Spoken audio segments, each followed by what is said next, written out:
What's up? What's up? It's the Arthur Moats Experience with Deke. I'm Arthur Moats, and that's my main man, Deke. What's good, bro? Oh, man. Today is the 21st.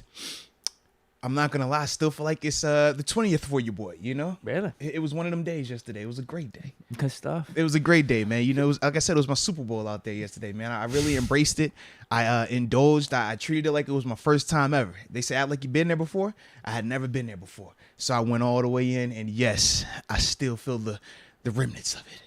But it's a great day because once we're done with this show, we smooth chilling for the rest of the weekend, baby. I know you got your travel plans today, man. You hitting the road. Taking over Chicago. You know what I'm saying, man? I'm definitely excited to hear about that when you get back. Shoot, man. I'm trying to think for me. What do we have today? Oh, yeah. This is like the final part of my little man's birthday party. Taking him to Top Golf. You know he's a Top Golf. He loves Top Golf. Yeah. So we're taking him up there with a couple of his friends. He had a nice game yesterday. Balled out again. Proud dad moment, man. They just keep coming in, man. I'm in a good space right now. That's all I'm gonna say. I'm in a good space right now. So, can't complain, man. What'd you eat yesterday? Everything. Funny. Bad. Dude. Ice cream? No exaggeration. 10:30. It was 10:32 p.m. last night because I had worked out once I got back from little man's game. And I definitely went and cut a massive piece of cake. Okay. The birthday cake, smashed it. Then after that, had a couple of Airheads. Then after that, I had some hot Cheetos. Yeah, it was bad, bro. It was really bad. I woke up this morning, I was like, yo, why do I feel like this? And then it started to hit me. I was like, oh, this is exactly why I feel like this. What was I doing last night? Yes, but I would not forget that, man. I didn't even go to read my book. I was just like, yo, I'm so hungry. And I just got, like I said, just finished the workout. So I'm like, yo, I got to get a little snack. I burnt off some calories. I'm good. Yeah, it was not a good mix, though, bro. What'd you do, watch a movie? No, you said you were watching the playoffs, I was right? watching the game. I was watching Brooklyn and Boston. It was a good game, too, man. But, yeah, I just kept eating. And I was like, yo, I got to stop. But you know how it goes. When it hits and you don't realize it's hit, it took me like 30, 40 minutes to realize what was actually happening. I was like, oh, yeah, Moses, this is what you call the munchies. You're in that phase right now. You just embrace it. You're going to have to get the workout in over the weekend, buddy. It is what it is. And I don't like working on the weekends. But I was like, it just is what it is, man. The funniest part to me about those is I'll give an example. Uh-huh. I had a whole pizza ordered the one time at Pizza Hut. I think it was 8 slices. 7 slices. No. It was like 6 and a half. I was hungry the whole time through all 6 and a half. I'm like starving. I'm like, even on my 6 piece, I'm starving. And then it was one bite on that 7th where I'm just like, wow, I'm so full. My stomach's going to explode. Why is there just such a fine line between starving and my stomach's about to explode? Deke, what is going on? I tell you, I can relate to you 100%. As I was eating the cake, I went back to get another piece of it. And I was kind of like, yo, I'm still hungry. And I kept telling myself, it's because you just worked out, Moses. It's because you just worked out. Right. This is normal. And I usually don't even like to eat before or after I work out. I'm just kind of like, yo, I'm good. Man, I'm smashing this cake. And I'm like, bro, I'm still hungry. So like I said, so I go get the Airheads. I'm like, I just need some little small treat. Nothing too crazy. Sure. 1 turns into 2. 2 turns into 5. I'm like, dang, next thing I know, I ate the whole pack. I'm like, all right. God.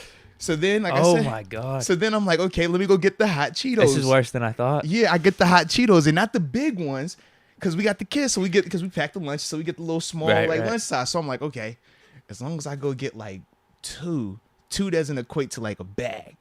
And that was my math I did last night. But then, like you just said, right, I go from ravenous to as I'm finishing that second bag, I'm sitting there and I can just like feel my stomach. Hey, you think it's about to explode? It's like, I think I need surgery. I need to go to the hospital. I'm like laying there on my back and I'm just like, yo, what did I do right now, man? It was a bad situation. Luckily, wifey was asleep. I didn't want no one to see me like that. It was just, you ever look at yourself and just utter disgust like, bro, what have you done? Who are you? Who is this man right here? I couldn't recognize myself in that moment, man. It was really harsh. And then you gotta laugh though too, right? Oh, I was laughing a lot. Trust me. But then I'm sitting there and as I'm identifying that, you know what, I've fallen into this trap of the munchie. Mm-hmm. I got lost in the sauce. It is what it is. I'm sitting here and I'm like, I still want to eat more. And that was where I was like, you know what, Moats, just roll over and go to sleep. So I like rolled over. I started going through my whole sleep thing to make myself go to sleep. But as soon as I woke up, I was still daggone hungry. I ain't gonna lie. Wow. I was still hungry, bro. I'm hungry right now. I was like, you know what? I got to do better today. So I went and just had like the Ritz like peanut butter crackers, you know, the little package ones. I was like, I'm gonna make myself eat better today, and I'm not gonna go there with it today, hopefully. But we shall see, man. Be careful out here, man. Yeah, man. It caught me, and like I said, I didn't catch it. Usually I could pick up on it. When I'm falling into the munchie trap, I'm like, you know what? I caught myself. Let's get up out of here. Drink some water. You be all right. But I just didn't realize it, bro. I was in the sauce. I got lost in the sauce, man. I tell you, 30 minutes in, I'm like, you're still eating. This is not a workout eat. This is something else, buddy. Something else, man. But I'm glad that, I'm past that stage now. Hopefully. We shall see, though. Yeah. Enjoy the rest of the weekend, man. Well, I'm out of here. Yeah, man. Hold it down for the bird. I got you, man. I got you, baby. So with that being said, though, man, let's get the show started like we do, because we do have a jam-packed show for the morning ride. So let us know where you are tuning in from on this rise and grind, and this wake and bake, and this roast and toast. And when you let us know where you're tuning in from, we will give you that big boy shout out. Yes, indeed. Steelers Girl 517. I definitely ate an entire box of Girl Scout cookies. LOL. Oh, let's get it. I can understand that, man. I'm assuming she's talking about yesterday, unless it was just sometime in the past. But I can understand that. Well, when she said Girl Scout cookies, it made me think of like the strand, and I was like, oh, you got the Girl Scout cookies too? It's like, yo, the Girl Scout cookies, the garlic cookie. Yeah, man. It'll do it to you, man. Dude, the flavor is not only for that, but for alcohol, shots. Oh, yeah. All that type of stuff is outrageous right now. Yeah, dude, it's crazy. You get this blueberry Sour Patch taste. It's like, dang, how you make it taste like candy? And then some of it, man, you blow the smoke, and it looks that color. I'll be like, yo, this is insane. I don't know if it's better or worse. I don't know. Than like 30 years ago. You know what I mean? There's something too, just like, hey, here's vodka. Just drink some vodka. Here's a Miller Lite. Just drink a Miller Lite. Dude, I look at it like mixed drinks. Mixed drinks for the game changer, right? Because not everybody likes beer. It's an acquired taste. When you start mixing them drinks, it's like, whoa. So you mean to tell me I can drink this alcoholic beverage and not taste any alcohol, and it makes you just want to keep drinking it? Well, when I think of these new strands and how they get exotic with the flavor, and I'm like, oh, so you mean to tell me I can do this and my breath not have to smell like Kush all the way? It could be blueberry Kush-ish, watermelon, strawberry Kush-ish. You know what I mean? When I heard it, I was like, oh, yeah, this is the game change, baby. I'm all for it. So, yeah, I'm a fan of the flavoring. Dude, I went to Mindful like last week or 2 weeks ago. It was a smoothie, blueberry, mango, strawberry, like raspberry. Like there was like 4 or 5 different fruit flavors, and it's like, what have we become? Yeah. It just happens, have we become bro. that soft? But you're right. It's amazing. Happens, it's amazing. I can't deny bro. it. It tastes so good. You just got hey, lean into it, man. I used to try to fight it. Now I just embrace it. Okay? I'm an embracer of it now. Well, who was that? That was Steelers Girl 517. Steelers Girl 517. Yeah. She also says tuning in from Lansing, Michigan. As always. Shout out. Let's go. Jacob Malacio, 919 NC in the house. As always, he says blazed out of his mind at 9:09 because he's in NC. He's East Coast time. I like it. And then I also saw where he says in all caps, "Happy surprise drug test day." You're right. I'm sure people are getting drug tested today. Oh yeah. This is the beauty of being your own boss. The only drug testing that's going on is when I do it to myself, and I ain't testing nothing today. So I think we're all good, Deke. We are good. But yeah, man. Works for me. That's foul, man. You get the drug test on the 21st. That I ain't gonna lie. I feel like that's something my college football coach might have done.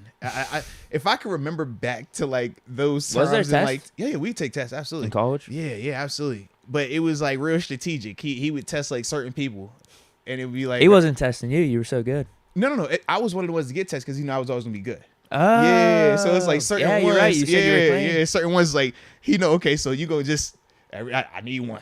You're getting tested. Like, dang. But then you also see the other side where he's like, oh, I'm upset with you and I know who you are.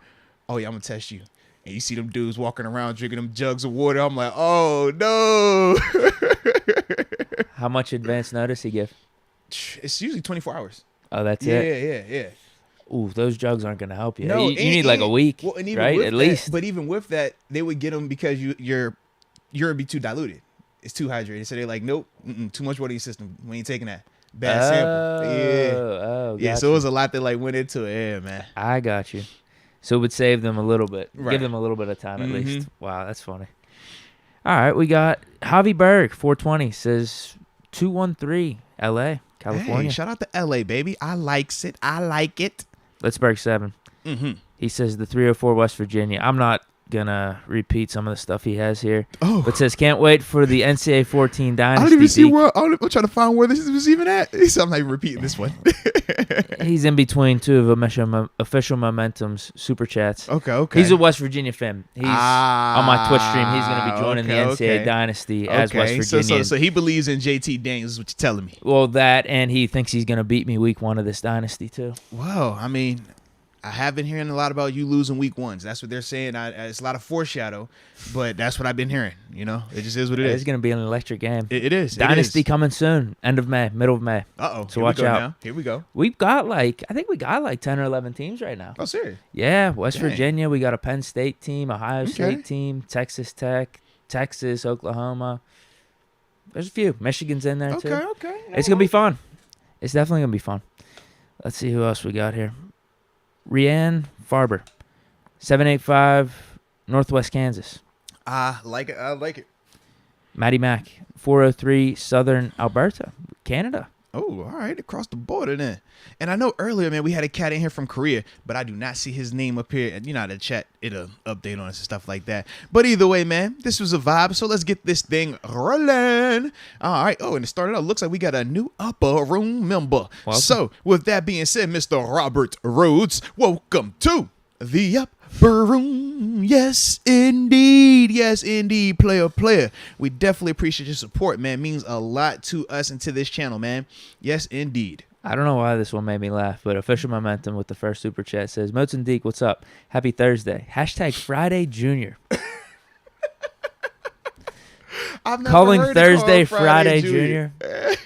Come on. You know, that's Little Friday over there. You know, Little Friday, man.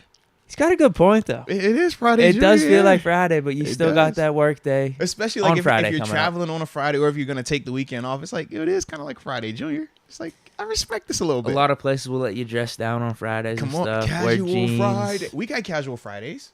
Yeah. You're right. You know what I'm saying? Yeah. I will say like this. That's pretty clever. I will say this, though, about our setup. I do like how no one day feels like a specific day. I like how they all just feel like whatever days. Every day's a vibe, man. Friday, I don't know. Every day's a vibe, could feel like a Tuesday to me. It's every day's a vibe, Every day feels the same. That means we're chilling. Exactly. You know? I appreciate We're not that. working, we're chilling. Yeah. Official Momentum. Deke don't know Crazy Bone is. Uh-oh. # Bones, Thugs, and Harmony. You do know Crazy Bone, right? Oh, he mentions Bone Thugs and Harmony, so I guess if he's one of the rappers or one of the artists in that group, then yes. Then yes. I know Bones Thugs and Harmony, The Crossroads. The Crossroads. I know that one. All right. As long as do they have a second or third best song? I don't know. As long as you know The Crossroads, you are good, okay? You're good. Just don't refer to Crazy Bone as one of those rappers in the group. Just, just say, hey, yeah, he's part of the group. How many is there? Is it 2? It's a couple of them. You're good, man. You're good. Well, you have Outkast, obviously. They got a twosome there. Iconic. Oh, my gosh. I love it, bro. I love it. Well, he says it again. He reiterates it with another super chat. But then he has a third. So this is 4 in a row right here for Official Momentum. Because Official, he does slide the block like that. I like how he comes to. When he pull up, he's spraying everything. Yeah. I like your style, Official Momentum. I definitely like your style a lot, man. He says he doesn't drink. He says, I'm going to get y'all on Welch's wine and apple cider. Hey, man. Does he mix them or what? I would say, yeah. I don't know how you getting that. You know what I mean? Either way, man, I like Welch's, though. I ain't tripping. And the apple cider, grape juice is unreal. The apple cider is always lit, man. That was like, yeah. I've been trying to Halloween. That's the Thanksgiving vibe, fall vibe. Or we do New Year's, like we always do the New Year's with the apple cider, or especially for KK. You know what I mean? Like as she was getting older, she wanted to toast stuff. It's like, yo, man, get you some apple cider. Get some of that over there. You be good. Drink you some of that. You know. Caleb Cole turned 26 today. Let's feeling get it. about 46 though. Keep up the great content. I know what he's saying. Oh. I think I've aged at least 5 to 10 years over this last football season. Serious? Swear to God. Dang, going, man. Swear to God. Dang. I used to feel so young and spry just a couple years back, but these football seasons have taken a toll. I'm recovering though. I'm getting back. I ain't gonna lie, man. I'm trying to turn back the clock. I feel this like spring. I'm getting younger. The more I'm getting in tune with nature. You know what I'm saying? It just keeps me feeling uplifted and just makes sense. I mean, you were taking a beating morning, for man. How many years playing football? Yeah, when I wake up now, I'm like, You work out regularly too, I so do, man. I take a stretch of morning yawning, Then after that, I'm good to go. But happy birthday, Caleb, man. Hope you're enjoying your day, man. 26 is a dope year. That's your L Bell with the Steelers year. Just throwing that out there. I don't want to have an L Bell with the Jets or the Chiefs or the Bucks, all right? We want you in the Steelers one. And that was an awesome year for him when he was in that 2-6. So, salute you, Caleb, man. Absolutely. And then we got one more, another upper room member. Hey now. But we got John Biondilio. Welcome to the upper room. Yes, indeed, baby. And for those upper room members, later in today's episode or today's live show, because we are live, this is how we rock out. We will have the phone lines available to you upper room members. I will put the number once again in the community tab. So you'll click over there. Then after that, man, the phone lines will be hot and ready for you at the end of the show because we're going to play a game at the end of the show. And I'm excited about this one, Deke. I really am. I am too. Because when I was researching, Deke, this is when it came up to me, man. And I've realized came from God. Some of my best concepts and thoughts and ideas happen when I'm researching. It's like God's talking to me. It makes sense. Because I'm connected with him. It's like the circle of life. The antelope, they eat the grass. We eat the antelope. When we pass away, son, then we become the grass. And the antelope eats us. It's the circle of life. So God put the grass there. When we use the grass, we get closer to God. It's that simple, man. And it's like he's talking to us, man. I like it. Is that a reference to Lion King? It was, man. Circle Shout out to life, I was waiting for the. It's a sad movie. Hey, but did you know on the behind the scenes that Jeremy Irons he did not sing that part of the song? His voice cracked. I don't know if you know that. I still didn't confirm it yet. Come on, bro. If you don't pull it up, I'll believe you, though. It's the truth. You watch it behind the scenes. It's actually dope, man. I'll believe you. Yeah, there's a little storyline with it, man. But anywho, let's get this first thing rolling because we did have a hire within the Steelers organization over the past couple of days. And it is an assistant QB coach, man, a guy by the name of David Corley. Now, when we first talked about him briefly yesterday, it was kind of funny. We were like, what's this guy? What does he do? How we know him? It was like, he's from William & Mary. So him and Coach T were together. Now, I don't believe he coached it. He played there. He's a part of their Hall of Fame and everything like that. Yeah. Really, quarterback, absolutely. Yep. Really good player there. Spent some time in the CFL as well. And then from there, man, he's bounced around a little bit, through the coaching ranks. Was most recently at Richmond University, actually with one of my best friends, dude. I had to call him up, yo, bro, what you know about my man David, bro? We got the inside scoop. What we looking like? He spoke really high of him. Okay. He said, yo, this is a dope hire to do his attention to detail. He's a trailblazer. He's definitely been making his way up. And this is his first big opportunity. Mike Sullivan's got to watch out, is what he said. Yeah. I ain't want to go that far, but he was really high on the guy. He was like, yo, I'm proud of him. He was like, he's one of them dudes, when we were talking with him, working on the coaching staff with him, you could just tell, yo, he's ready. And for him to get that opportunity, man, I'm glad that it's happening here. So I do think that is something to be excited about. But more importantly, man, when I was thinking of David, if you want to read up a little bit more, sure. And just kind of list his accolades off of where he's been and stuff like that, to give more context on him, would definitely appreciate that. Like you said, most recently last year, running backs coach at Richmond. Mm-hmm. Prior to that, Corley was the running backs coach at South Carolina State for 2020. Mm-hmm. And this goes back a little bit. So he was chosen for the Bill Walsh Diversity Coaching Fellowship with the Panthers. This was last summer, participated in it again in 2019 with the Houston Texans. I don't really know what all that entails. So I'll give you some context. But was also with the Steelers going back to 2010 and associated with the quarterbacks, and then the Panthers again in 2013, but was doing stuff with the receivers. Yeah, so for that Bill Walsh program, think of it like a internship. So they'll bring in guys, whether they're from the collegiate ranks or mainly it's collegiate rank guys, because if you're in the professional ranks, you already have that job, so you're not worried about it. But for the collegiate ranks or guys trying to get into coaching at the NFL level or on a more full-time basis, they will offer a off-season internship program where those guys will be involved with all the meetings, everything leading up all the way through training camp. And then I think it's 2 or 3 weeks into training camp is when they'll usually leave and go back to wherever their various schools are, because obviously for college football, that's when they report. Whereas for us, we already have been in there, but it's a good experience, man. Trying to think some of the guys that we've worked with here in Pittsburgh. if I remember correctly, I want to say Hines was a part of that program as well, because I know when he entered that whole offseason with us, it was the same thing. A guy named Mike Sellers, he used to be he was a Pro Bowl fullback, special teamers for the Washington. Well, they're the Commanders now, but they were the red team, back in the Dizzy, But he was another guy who did that program with us. We've had a lot of like former NFL players come through in those programs that are just trying to like get their foot in the door in terms of coaching at the NFL level, man. So, it's definitely a quality program. But the thing that I do like, man, is that number one, he's a former quarterback, but number two, he has, that's his position. That's the group that he's most familiar with, that he's most comfortable with.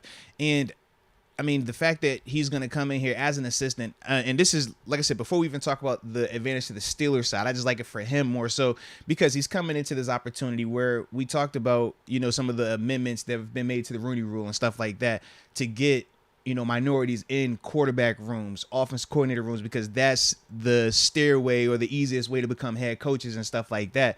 So to me, it's cool that he's coming in as an assistant in the quarterback room. So he doesn't have the pressure per se of, hey, this your first go. You got to have everybody in here perfect. But at the same time, he's getting that foot in the door that, if it doesn't work out with Sully or, this guy shows that he's actually doing some cool things, it could potentially get him a spot long term, whether it's here or elsewhere. You know what I mean? So I did like that part for him, man. I think the timing's a good opportunity too, with the uncertainty at quarterback here. Mm-hmm. Trying to put your stamp or your fingerprints on whether it's Mitch Trubisky, Mason, right, or a rookie coming in. Because if it was Ben still, Ben's Ben. Like, right, what can you point to this assistant QB coach doing or having an impact? Absolutely. So if any of these dudes, I can't say completely unproven with Mitch, but we get it. There's a lot to prove. Yeah, they still have a lot to prove. That's a good way to put it. Absolutely, they're not completely unproven, but there's still a lot to prove. So if they could do something, he has something to do with it. Like Mitch at some point, or Mason, whoever it is that ends up starting, can say, "Hey, man, this dude really helped me out in my development." And then, who knows what that can open up for this dude going forward. Yeah, no, absolutely, man. So, like I said, that was the first angle that I liked for him. Now, when we take it to the Steelers' perspective here, I was a little, at first, I was a little bit surprised. I was like, man, why did we get an assistant? Because we've never had an assistant QB coach. And more importantly, I was like, we just started hiring QB coaches because for the longest time, we really weren't doing that. It was more so, hey, Randy, you're the OC, but we'll call you the QB coach as well. But it was more so, like, we weren't really concerned with that because, like you said, you had Ben. When Ben's there, it's like, you don't need a coach for Ben. Ben is Ben. But now when we're looking at this roster with two quarterbacks, I was like, we got a QB coach and an assistant QB coach. I ain't gonna lie. I'm feeling like it's more and more likely that this QB is going to be happening sooner than later. Because otherwise, why are we bringing him in, right? Am I missing something here? We got two QB coaches for two quarterbacks. Neither are rookies, but they both got plenty to prove. There's no way we're like, yo, you need your own individual coach. You need your own individual coach. That just seemed like a lot to me. Am I tripping? Like, I'm thinking of like the teacher to like student ratio in class. You know what I mean? It's like, bro, I don't need a teacher for every student in here. Right now, we got a teacher for every student. I just don't feel like it's adding up, man. I think I'm with you. I don't think, man, it's just not adding up. I'm like, yo. Does this mean they need extra eyes on whatever competition's going on? And we only have two quarterbacks in the room, so you're going to need to have a third or a fourth to have a said big competition to warrant having multiple eyes on the room, right? Right, because it wasn't like they hired him as an intern. He's hired. Like, he's on the staff now. So, yeah, it's like, man, what y'all telling us here, man? Think it's happening. Not the biggest fan of it, but you know what? Whatever. We literally were just talking about this before we got on air, too, in the sense of like, man, do we want to take this quarterback in the first round, second round? Oh, yeah, because we were talking about Baker, too. Yeah, absolutely, man. This is... Oof. Well, the funny thing, too, is me going back to what type of credit Corley could get if any of these dudes have success. And this is why I also think it's a good opportunity for him. I don't think he's going to get blamed if Mitch Trubisky sucks. As the assistant QB coach, no, you're not taking any of that. Not at all. We putting that all on Sully. I'm just telling you now. If Sully, hey, listen, if these QBs don't pan out, I'm blaming Sully. You're not going to hear me say a negative thing about like David. They do good. Oh, man, it was the young assistant that brought the new system. They got this new cap in the wings. I'm telling you, man, he the reason. I'm definitely going there, bro. I'm telling you now, I'm going there. Is there anything else specifically with him? that you think points in maybe one direction for a quarterback, or any other reasons why we might be going quarterback? To me, nothing specifically about him, because like you said, as the assistant to the regular QB coach, like, I don't feel like he's going to have that type of pull of, hey, we want a guy because of this. He hasn't been necessarily the QB coach guru up to this point, because he's been doing multiple positions. But quarterbacks is obviously his specialty. He's done it a couple times and was a quarterback in college. Yeah. And he played in the I saw he played in the CFL a little bit too. It was like Hamilton, Ticats, and someone else, if I remember correctly. But yeah, man. So that's why, like, I don't necessarily think that he's going to have that pull, but I just think, like you said, man, the extra set of eyes, it just doesn't add up to us not taking a guy and not taking him potentially early too. Yeah. And we still got the need, though. That's the unfortunate part. Well, I was going to say, do you want to get to that conversation we were having beforehand? I mean, we could do it. We got time. It has a little bit to do with this. I mean, it does, right? Well, let's do it then. And the story keeps growing. That's what she said. It keeps gaining steam. She doesn't say keeps gaining steam, though. No, but it keeps growing, though. Maybe. She might say that. Depends. No, but Baker Mayfield to the Steelers. Jeff Darlington just came out with a report. Was it yesterday or 2 days ago, saying that if the Browns cut Baker, the Steelers are signing him immediately. Yeah, and for those that initially, I know when it was always Jeff Darlington, man, nah, Baker's and Steelers, it's got to be fake. He was also the one who broke the news about Deebo Samuel wanting the trade request. Broke Brady news last year. Yeah, so I was about to say, you can't pick and choose when you want to listen to him or not listen to him. I think that's the most verified report we have. Yeah.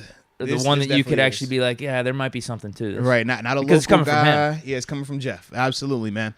Yeah, so when I saw that, man, I mean, it makes sense, because to me, the biggest hang up with Baker is the money right now.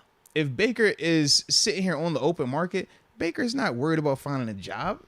Baker will be fine getting a job, but the biggest reason right now why the situation has turned into what it is because if you trade for him, you have to take on that contract, and not everybody wants to do that. And it wasn't that he already had an extension; it was just because of where he was drafted at. And the Browns have no leverage because they already signed Deshaun Watson. So it's like, bro, you're not going to be able to keep Baker on the roster. You're stuck. You have to get rid of him. Absolutely, and it can be a couple of things also, man. When you're talking about trying to move Baker, if you're the Browns. Most people try to, because of Baker and his personality or because he played in Cleveland or whatever it is, not everybody, wants to give him the benefit of the doubt. But in this context, I mean, I don't think it's a situation where nobody wants Baker. I think it's a situation where, like you said, for the Browns, they don't have leverage, but they want to try to get whatever they can get off of him. So they're not going to try to just release him, but what's their ask? That's the other part. Because, they're going to have to. Right. If I'm sitting here and I need a quarterback, but I know you have to cut this guy, why would I even trade a 7th round pick for this dude and take on that contract when I can just wait you out? Because there's no way you're going to be able to keep both of those guys on the roster. And I think that that's the approach that a lot of these teams that need quarterbacks are taking. That's the approach that we thought makes sense for the Steelers if they were going to pursue Baker. And that's what we've been real adamant about that part, right? In the sense of we don't want to trade for him. If he's cut, though, that's different, And you got to make the money make sense. Like I said, you can get cut and still be like, I want 15. It's like, hey, we don't want to pay you 15 a year. We ain't trying to do that. It doesn't seem like that's the case, though. From his reports, it feels like he really wants to go up against the Browns again. He wants to play for the Steelers. I'm sure he'd be willing to take $4 or $5 million to do that. Yeah. Well, and the thing is, man, you're only doing it for a 1-year deal just to prove it. And then after that, you either get that extension with that new team or you hit the block or hit the free agency market coming off of a hot season. You just got to prove that you could be what you were your rookie season and also your third year. You're more of that than those 2 down years. Yeah, absolutely. And like I said, it would be different, too, if our quarterback situation was a little bit more stable. But the person that we're putting all of our hope in theory, in terms of in terms of Mitch, he still has question marks. We haven't seen him play a full season over the past, year now, because he was in Buffalo backing up. So it's still a lot of speculation around what that's going to look like. Whereas when you think of Baker, it's like, man, well, we at least know that he can push Mitch. If Mitch is who we think he can be, he can at least push him or probably beat him out as well. And I think that it's just different when we're talking about Baker in this competition versus any of these drafted guys, because with the drafted guys, I mean, we really don't feel like it's a guarantee that they're going to beat any of these guys out. Whereas I think with Baker, it's just the probability is a lot higher, to me at least, than it would be if we were drafting one of these guys to come in here and try to beat out Mitch or even Mason to that extent. Yeah. The question is, and this is what we were talking about too, if we sign, it would be we would draft someone first because it doesn't really seem like they're going to cut him anytime soon. So if we draft a quarterback in the first 2 rounds, are we still signing Baker? Because that's 4. But I guess my question... 2 of them are first-round picks, Mason a third, and you know how the Steelers think of him. They view him pretty highly, and also bringing in Baker. I guess my question, though, is what's the difference prior to Dwayne Haskins passing away? Because prior to him passing away, what was the situation? You had 2 first-round quarterbacks in Haskins and in Trubisky. You had Mason, who was like the honorary first-round draft pick, or we call him first-round junior. We'll stick with that thing. So Mason's Thursday, so he's first round junior. And if we were going to draft the guy anyways, right? Because even remember when we had all 3 of those guys, we were still saying, hey, the team still might take a Malik Willis. They still might take, one of these guys, a Sam Howell type or somebody in that first, second round. And it would have been the exact same situation. 4 quarterbacks, 3 of extremely high pedigree, and wherever we got that rookie from, more than likely he would be a high pedigree guy as well. And we were all like, we didn't love the concept of it, but we were fine with it because we felt that none of the quarterbacks on the roster were clear-cut starters. And I just don't think that this would be any different if the money makes sense, because what's the difference of us having that contract for Haskins before he passed away and us turning around and drafting a guy versus, okay, you draft the guy and now we give Baker Mayfield $5 million or less. You know what I mean? Like, to me, I just think it's the exact same scenario. You're just swapping out Haskins for Baker. And I just think that, for Baker, because he's a little bit more polarizing right now, more so because of him being in our division as well, and us seeing him we see everything in a sense that they would tweet out about them, right? If he was playing in Denver, if he was playing in Arizona or anywhere else, I don't think it would be as strong of a stance against him per se, amongst like the fan base and stuff like that, and even the media. But I think that because we see him and we know what it feels like in the division when we can hear him talking, we can see how he moves and stuff like that. We're just like, nope, I don't want that guy. He sucks. And we're like, nah, if he was in Chicago, it'd be the same thing what we're saying about Mitch. It's like, I think this guy, he'd get in a better situation. We might like this dude. He got some talent. He's a high pedigree guy. We'll be talking him up. And I just think that that's the one thing for me that, at times I feel like it's blinding people in a sense, man. Well, I think the conversation started with trading for him. Mm-hmm. So that's why there was a bunch of can't trade. No, we don't want him. Get him out of here. He sucks. I'd rather have Mitch anyway. But now when you start talking about the Browns cutting him, him coming in here for like $4 or $5 million, yeah, it makes sense. Yeah. Now I'm with you in terms of like the money's almost going to be the exact same, or it's going to be close whenever you have Baker in the room versus if it was still Haskins. But I do think one of the differences, you mentioned Baker being polarizing, but Baker, if he comes in, is going to be first or second string, whereas Haskins was third string from the start of the competition, right? And Baker just more proven, too. Like, right. The expectations are higher. Yeah, and I don't think that's a negative, though, to come in and say that, hey, we have a guy that has been the 4-year starter, 4-year starter, in Baker, and we've seen him have recent success. I don't think that that's necessarily a negative. I just think that it puts more pressure on Mason and Mitch to perform, and that's all we're looking for. We don't think any of these guys are world beaters. We don't think any of these guys come in and, oh, hey, man, we're guaranteed Super Bowl right now. But the same way we talk about we want to push Devin Bush, the same way we talk about we want to push this play, we want to get more competition in this room, that's what this brings. And if the mindset prior to competition was when you have a franchise quarterback, you don't need competition, right? That's why you would say we don't want to bring anybody in for Ben. Well, this model is different. This model, we don't have their franchise quarterback. So why treat non-franchise quarterbacks as if they're franchise quarterbacks? That's kind of how I look at it. Like, why make it as if Mason or Mitch are above bringing in multiple high-end talented quarterbacks? If the money works and we're not having to break the bank for Baker, I don't care if it makes Mitch uncomfortable. Beat him out and then you'll feel super comfortable. You're uncomfortable if you think this dude is going to beat you out. And I know Baker going to come in with that confidence. He's going to come with that chip on his shoulder. And I like that per se.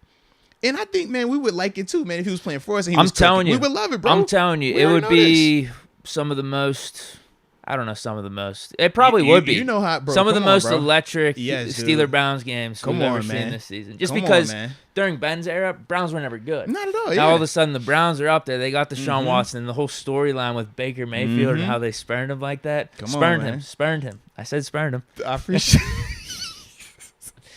We looked up the dictionary show, man. We looked up the dictionary definition. That's like to reject. Yeah. Not to eject or anything. So we're good. But I guess the question is, though, if you bring in Baker, is it just overload drafting a guy? And the timing of it's going to be weird. Like, if we draft a dude, do we still bring in Baker? Yeah. I guess, because all the things you said, it's like, are any of these guys above reproach?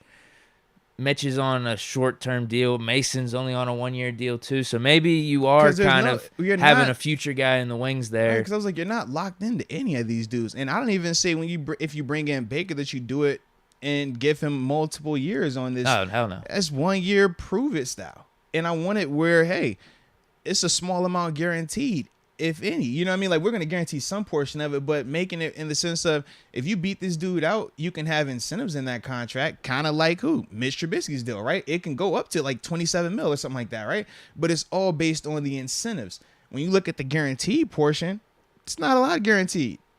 It's not. So that's why for me, I'm like, you structure something similar or to maybe a lesser extent for Baker. And then from there, man, you roll with it. You have those guys come in here and duke it out, man. And whoever wins that battle, you feel confident in that guy. Not Mitch beat Mason Rudolph. And we're like, well, did any of us really believe in Mason to that extent? You know, like, or Mason beat out Mitch. Did anybody really believe in Mitch to that extent? Like, I just don't feel like that's the best case scenario for us, man. Baker definitely does raise the level of competition. Yeah. For sure. Not only just having him in there, but now it's between multiple guys. Now, the thing I'm wondering, though, or the thing that the Steelers need to be if they do draft a quarterback is certain that this guy's their future. Or they have to love him to draft him. Because you could just wait next year then. Because all these guys are on short-term deals. If we did bring in Baker, Mitch on the 2-year deal, Mason only 1 year left. Yeah, you could wait, man. If you don't believe in any of these guys, don't force it then. Because you could have a legit competition with Baker, Mitch, and Mason. I don't think you need to add the rookie then. I agree, but the timing of it is I don't know if it's gonna work out like that. Because it's weird timing. We have it's a week until the draft. Yeah, so if they don't make that move in terms of releasing him prior to the draft, and we're not able to, and do we think the Steelers actually do sign him immediately? Yeah, that's the other part. Or do they take their time with it? I know Darlington reported that, but we know how the Steelers operate. I think they're gonna take their time. Yeah. So once again, we're gonna be sitting here like, all right, man, we might need to go ahead and just grab one just to be safe. Oh yeah, I still think we're gonna take a quarterback. Yeah. That's what makes this weird. I mean, 4 of these dudes. But that was gonna be the case before Haskins passed away, bro. But you get what I mean with Baker being more proven. Like if you sign Baker, you're expecting him to be the starter. Whereas Haskins, I think we always thought he was always going to be third string. But why are we expecting Baker to be the starter? He's going to at least compete. He's either first or second string. But this is my thing. Him competing is my perspective of him. I'm not saying because you signed Baker, he's the guaranteed starter. Do I think that he would beat out Mitch and Mason? I personally do. Not everybody shares that sentiment. But if that is the case where we don't know, that's the purpose of this competition. That's the purpose of bringing in enough talent where, hey, man, y'all battle for this spot. Let's see who wins. Because if it is Mitch, then great. But if it is, Baker, then it's like, all right, we got the guy. We feel a lot more confident now. Yeah. That's kind of like my approach on it, man. If it is 4 guys, has anyone seen that before? Oh, man. 3 first-rounders? Yeah. One first-round junior? Talented, upside type of guys, too. It's not like just a bunch of bums. Yeah. I don't think anyone's seen that before. This might be the quarterback battle of the century if it plays out this way. What did you say? We have elite depth. Elite depth. Elite depth, man. Don't know if it's a good thing. But yeah, man. Definitely interesting, though, man. What do we got next? Let's see. I think we had a couple of supers that just popped in. Let's tap those, and then after that, we'll go to the next topic. Cliff the Dark Knight, right? Mm-hmm. What's good, Moats and Deke? Yo, Moats. With Malik visiting the Steelers yesterday, what normally happens when a prospect visits a team? Yeah, man. So, great question. Excuse me. Yeah, it actually was a great question, man. For the prospect visits, they go 2 ways. You have the guys that weren't, they weren't at the combine. They might or might not have performed all the way at their pro days. So when you bring them in, you're checking all their medical stuff, but you'll also take them through a on-field workout. All right, that's for, certain players that, like I said, have not went to the combine or didn't do all the pro days and didn't do all-star game stuff like that. But for the other category, and this is for like the Malik Willis type guys, right? They'll bring you in, man. And it's almost like a college visit in a sense, man. They will, they wine and dine you, take you to the nice restaurant. They'll have you meet the organization. You'll sit in the meetings with the head coach, talk to the GM. Then after that, man, they put you in the classroom, put you on the big board, and you watch film with these coaches. And, it's cool, but at the same time, it tests your knowledge because they don't care necessarily about all that you know. They want to see how fast can you pick up their scheme.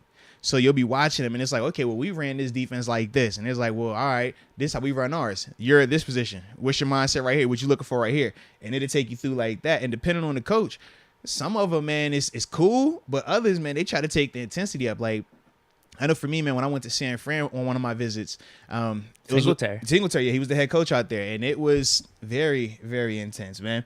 You go in there, and it's like, all right, he's sitting in his office. I'm in a 3-piece suit looking fresh to death. You know what I'm saying? You know how I was looking. I had 3-piece. I had to stun on him. Come on, man. I had to stun on him. I'm from a small school, baby. Hey, when I walked in, I said, first you going to see me. But then when you cut Singletary's that, old school, too. He might have liked that. Yeah, but then when you cut that tape on, you also going to see me. That was always my method, So I go in there and, with this meeting, the way it worked out, I had just talked with the linebackers coach. It was Ken Norton at the time that was there. We had went through, broke down tape. Everything was good. And then I go in there to talk to Singletary, and he's like, I've talked to your mom. I talked to your dad. I called up your high school coach. So we're going through this whole spill. Hey, man, tell me about this situation. What's going on with that? What was this like? And he's like, all right, cool. Then from there, it was, like, let's talk some more scheme. And then it was kind of weird with him because he wanted me to actually, like, show him I could play football, but in my suit. No, like, dead serious, bro. He didn't even let you take the suit off? Nah. It was like we're talking. Everything is good. And he's like, yeah, so we're going to have you switching from, DN to inside linebacker. Can you do it? I'm like, yeah, I got this. It's like, all right, well, let me see your stance. And I'm like, bro, I got gators on. What you talking about, baby? You tripping. And he's like, nah, let me see your stance. So I'm like, I'm trying to still be cool because I got the 3-piece on.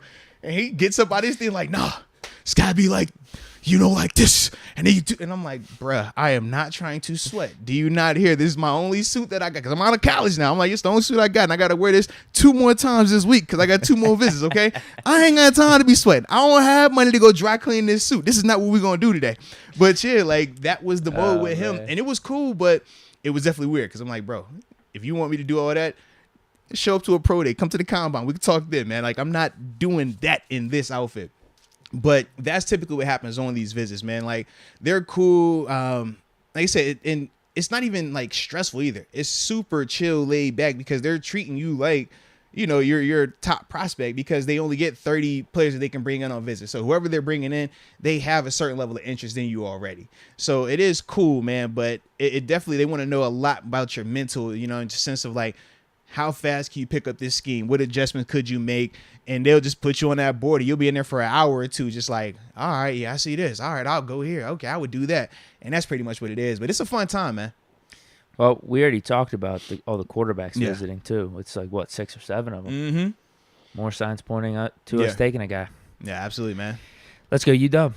Can we get an assistant OC to help push Canada out the door? Oh, man. And we don't need Johnny Manziel 2.0 from Cleveland. Ooh.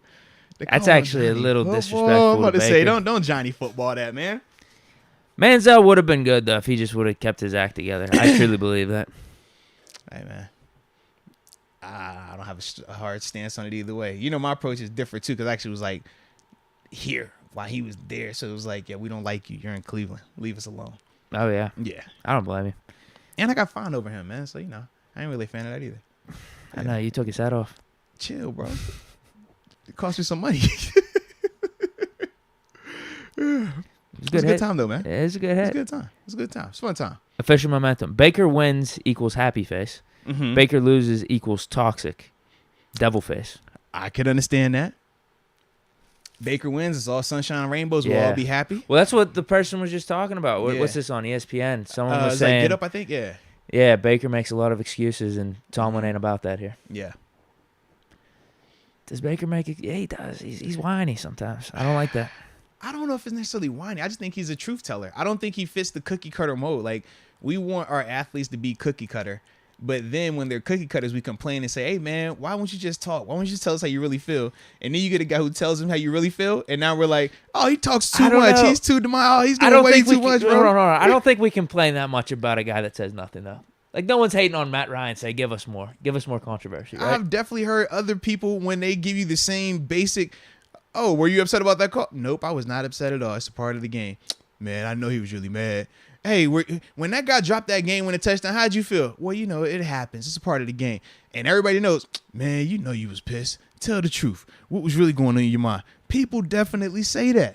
For entertainment purposes. Yeah. Interesting. So he's giving you his true, authentic self. That's all, man.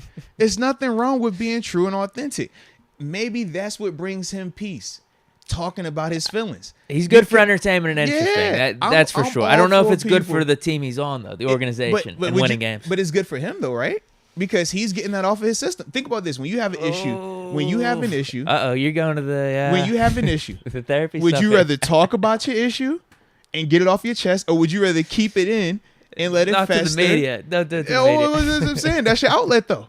If that is your outlet, if that's what brings you peace, that's all I'm saying is sometimes you got to talk about it. Sometimes you got to get it off your chest, baby.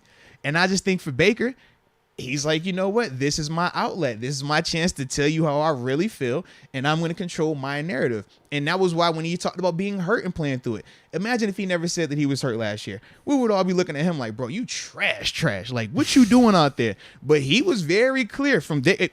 I shouldn't even be out here playing, but I'm doing it anyways. I should be having surgery, but I'm going to keep playing anyways. He was very vocal about that. And that's why for me, I was like, you know what? I don't mind what I saw from you last season because you made it very clear that your shoulder was messed up. If he doesn't say anything, if he's cookie cut every week, well, you know, I'm just, hey, if I'm out there, I'm healthy. If I'm out there, I'm good to go. Yep, I'm good. I don't care about nothing. I'm all right. Then it ain't going to hit the same. But he was being honest, man. Can't fault him for being honest. That's a fair way to put it. I do think he is pretty honest. He's honest. He's transparent. Most people ripped on Duke Johnson, ripped on Hugh Jackson. He tells the truth though, because it's like as a player, right? And the whole Hugh Jackson thing, I said, man, he was honest about his feelings. I just don't think he understood the business element of it because he was right. He was a rookie, so he was upset about him taking the job to go back to Cincy. But it's like, bro, he was fired. And that's the part that he's learning right now, and the business element of it doesn't matter, when you get fired, you go find you a job. And that's why if he would come to Pittsburgh, you think that he'll be over here like, man, I can't believe I went to Pittsburgh. Man, I was in Cleveland. No, he wants to come here. Exactly. So if you were Hugh, when Hugh got fired from Cleveland, he said, I'm going back to Cincy. I want to see you still. I got connections over here. I need a job. Like, so that's my whole thing in terms of when he did that. It was kind of like more so just not understanding this level. It's not college where you got to be loyal to just that team. It's more so you're loyal to yourself. And then along the way, if you're able to stick on and you build that relationship, great. But you got to look at you first before you worry about anything else. And all that chirping in college for him gained him so much support and stuff. And he didn't find any fault in it. If anything, it probably helped his success, helped build that chip on his shoulder, taking that flag and flying it in Ohio State. And he was polarized. I wouldn't say as polarizing in college. I think everyone liked him. Everyone, because he won games, ended up winning the Heisman. Yeah, absolutely, man. Sticking the flag. So he found a lot of success in that. Yeah. And it's a little bit different in the pros. Yeah.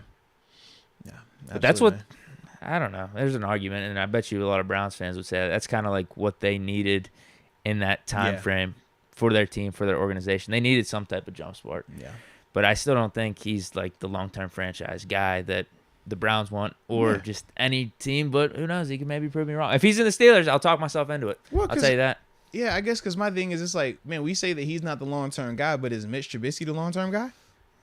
It's up in the air. All right. So that's my whole thing. I'm like, we can't just be up in the air for this dude and not for this dude when they pretty much are in the exact same boat. Just one was a year ahead, in the sense of when Mitch left, he spent his year, sitting with Josh Allen and Brian Daboll, and that changed his life.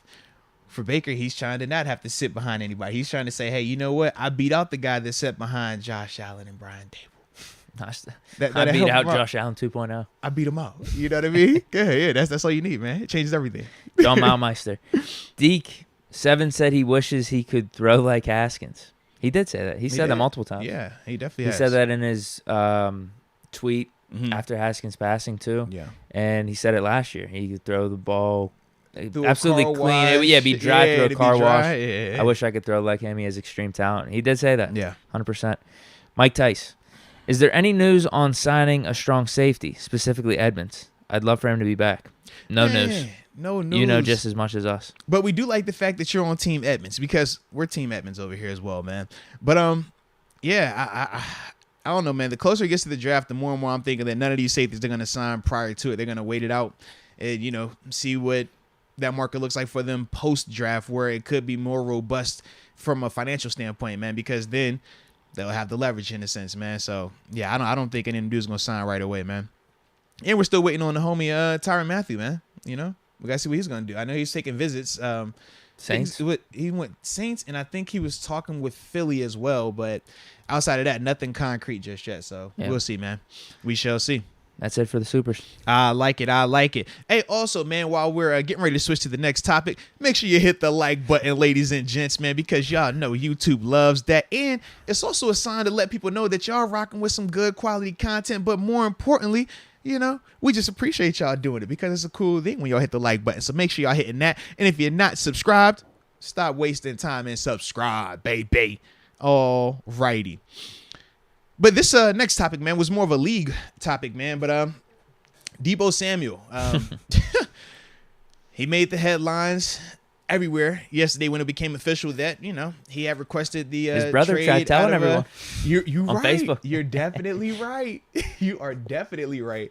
Brother did try to drop the news ahead of time. But it's official that Deebo Samuel has requested a trade. That was reported by Jeff Darlington as well. Same guy that talked about the whole Baker Mayfield to the Steelers situation. And obviously everybody got to talking. Deebo Samuel, available. What's his price point? How much do we want him? Would you want him in Pittsburgh? And I was like, man, Deke, we were just talking about this wide receiver situation of, we having one guy who, even though he hasn't directly said it, he is a little disgruntled. He wants his money as well. But Deebo Samuel, what's your interest level in this dude, man? In Mr. Deebo, Mr. All-Pro receiver, Mr. Do-It-All, postseason playmaker, might I add. Not much. Not much at all. Because he had all that success. There's a couple reasons. He had all that success. Because he had that dope quarterback, man. Talk about it. Who was the quarterback? No, not because of Jimmy Come on, man. Who was the quarterback, man? I will say this, though. If it was Trey Lance's rookie year, yeah, maybe Deebo Samuel doesn't have the same production. So maybe you could give some credit to Jimmy G. Come on, Jimmy G for president. Let's get it. I wouldn't say that. I wouldn't but say he that. had a really nice system with Kyle Shanahan that featured him. Yeah. I don't know if trading for him solves all of our issues here when we have Matt Canada as coordinator. He's got to prove himself first. Yeah. To be able to run a nice NFL system. To be able to utilize stars in unique ways. I don't know if we have that in Canada. I don't know how much of a difference it makes bringing Deebo Samuels in. Then we got to pay him. That's the other thing. Correct. Too. But wouldn't Deebo fit the Matt? I think Canada it would. Well, I told you. Perfectly? I told you about Treylon Burks. I mean, if we're gonna comp Treylon Burks to Deebo, it would make sense. But the next part of it, though, is now we got to pay him, and you got to trade for him. You got to trade what? At least a first round pick. He is going. If Devontae had him, what was it? A first? How many was it for Devontae? Devontae was what? One? Was it one first? It was a first of.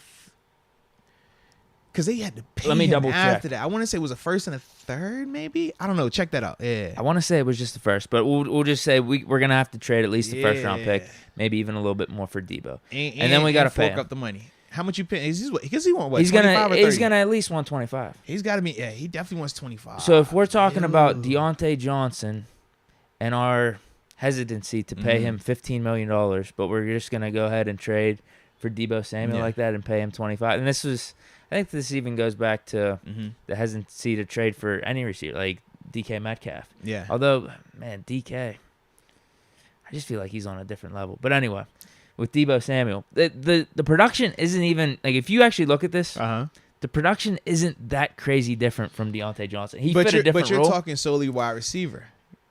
Right. Correct. You're not talking full That's body fair. of what he does. Right. Because that is running the Deebo back, all element. that type of stuff. Absolutely. That's a fair point. But just receiver-wise, 77 catches, 1,400, 6 touchdowns. Deontay, 107 catches, 1,100 yards, 8 touchdowns. And how about this one? I don't know where they're getting this stat, but Deebo Samuel, 8% drop rate. Deontay Johnson, 3% drop rate. So some of those stats are actually in Deontay's favor. But you're right. Deebo brings a lot more to the table. But think about this, though. Deontay is a full-time wide receiver, 30 more catches, and 400 yards less receiving. Whereas with Deebo, 77 catches. So like I said, 30 less catches, but still out yardage him. And he doesn't even play receiver exclusively. You're right. That's all. I just think like we're telling like just a portion of the story when we only look at his receiver numbers, because as we saw last year, he does so much more than just play receiver. No, you're 100% right. But the question is he... Well, I don't even know if 15 million is enough for Deontay now, but let's just say Deontay 15, Deebo at 25, just to make it easy, because Deebo might even want more than 25, so it ends up being Deontay at 18, Deebo at like 28. But anyway, is it worth the $10 million difference between Deontay and Deebo plus a couple high-quality picks? Well, I mean, this is the thing. The high-quality picks are because you're getting a proven guy, whereas a rookie is a crapshoot. A rookie, it could be like Claypool. Look, really good year one, then it's kind of like, man, expectations kind of fell off a little bit in year two, and now we're kind of hoping that it can rebound to be a lot more consistent. Whereas when you give up the draft picks, you're saying, hey, man, I'm paying you for this proven commodity. I don't want to take the guess game in I don't want to play the crapshoot. I want to get me what I know is going to work. And that's why it's like I don't necessarily get hung up on the draft pick part. For me, it's the money part. So officially with Devontae Adams, first and second round picks. That's okay. But I knew it was two of them. In 2022, this year.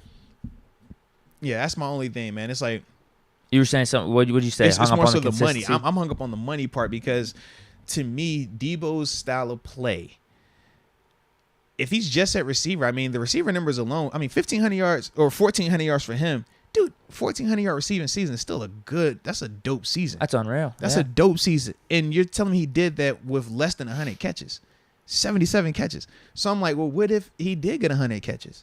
What if he did get more targets exclusively at receiver? What does that look like? And that's the part that makes it even more intriguing. But once again, I think of what you said, Kyle Shanahan versus Matt Canada. We joke about, hey, this fits the Matt Canada offense, but none of us really can say, hey, you know what, this is the Matt Canada outside of the jet sweep. We can't really point to something and say, you know what, this is his proven niche, this works. Whereas with Kyle Shanahan, we've seen him do this multiple times now with different people. This is where he specializes in, you know what I mean? So to see. Yeah, if we had like, I don't even know who the hot offensive coordinator is these days, or the guy that's under McVay or Shanahan's system. If we had them in place, or somebody then like that, it changes a lot because you feel like they can get the most out of that guy. And I did see this yesterday as well. Deebo, I know he was saying that he wants to just play receiver too. He wants to kind of get away from doing all the gadget stuff. I did see that. I don't like that. I don't either per se, but I think of what Mika said. When Mika first got here, what did he say? I don't want to move around as much. What do we do with Mika now? Move him around? So it's kind of like, all right, you might be saying that, but then you get here and realize, all right, man, it'll work. I can still do that type of stuff. So, like I said, man, the biggest thing, though, for Deebo is just with the money, I want it to be that perfect fit. And my biggest hang-up is, like I said, we got Matt Canada. I don't know if he's going to utilize him to that extent. And now, if he's not utilized to that extent, now I'm looking at him getting 25, plus I don't have my top draft pick or picks as well. And I just feel like it was a bad situation. So that's why, for me, I would say no to the Deebo trade, man. Do you think it's even the 25 to his archetype at the position that you're uncomfortable with, too? Because even when I brought up DK Metcalf, I'm like, I wouldn't feel as bad paying DK Metcalf. Yeah. Even though he hasn't had a season to Deebo's level. Correct. Although his second year was crazy. Yeah. It was probably pretty close, but he doesn't have the versatility that Deebo was providing last year. But DK's second year was up there. I think I would be more apt to pay DK. Just because he's that wide receiver one prototype. Yeah. You know what I mean? Whereas like Deebo long term. Deebo still had, he had what, eight on the ground? 8 touches on the ground. Make a ball, bro. He's more versatile. DK versus Deebo. Do you see Deebo holding up long term like that? That's the part that I don't know. Whereas DK, I think DK could still be ascending. That might have been Deebo's best season. I would agree. That is a hang up for me. That is something that I'm concerned about. But Yeah, because I didn't feel this way whenever we were talking about trading for DK. I just didn't don't feel like as the like, gory nah, we're drops good. though with DK. Like DK gonna ball, but DK gonna drop someone that's gonna make us just want to throw up in our mouths. We've seen that. You even talked about. You was like, yo, he's wide open. He has those TO drops, And it just that's a great way to call it. TO drops. Yeah. And how often is because we don't have Russ. So it's like, man, that might have been our only. You know, our quarterbacks have been going to some games like, yo, I think they got 3 dope deep ball passes. All right, you can't drop these, okay? And what if that was one of those ones? We sick. he does have some big plays to make up for it, though. Yeah. Well, you know what? The way it makes sense is we trade Deontay for Deebo, but we're still paying him. That's the problem. Yeah, you still got to pay him. That's the problem. But you're gonna have to pay receivers at some point here for our team, whether it's Deontay, Claypool. You don't have to, but you got options. You got time. You low-key got time. you're gonna have to. You're gonna come to that decision one way or another, whether you pay him, trade him, or play him, right? Yeah, absolutely, man. I see a little foreshadowing. Yeah. But that's definitely, you know. So like, you could trade Deontay for Deebo. I think that's actually a fair trade. Deontay for Deebo. If it was going to be straight up. And we give him a pick or something. We give him like a third-round pick. And then after we got to pay him, so now I still feel like, I don't like this all the way. Unless the Deontay trade makes it where you don't have to give up, as high of a pick. Yeah, right. Deontay in a second, Deontay in a third. I said as high of a pick. You said second. I'm like, dude. Well, you don't have to go with the first. Deontay's the first. Yeah. I like the Claypool and like second for DK better than Deontay. I would. You get? I mean, then you have DK and Deontay. I definitely would as well. That's not bad. I definitely would as well. But then you still got to decide on if you're gonna pay Deontay or not. I know. Because could you? Then imagine, we just draft a guy in the first round. Could you imagine if Deontay is like this right now? If we traded for DK and paid DK before paying Deontay, come on, man. Well, there's multiple seers out there. Should we trade for AJ Brown? Who else is this round? All I'm saying There's is like 4 or 5 guys. If you bring one of these dudes in and pay them before you pay Deontay, I think that causes more of a ruckus than if we just told them we're gonna not pay you until after the season. You're right.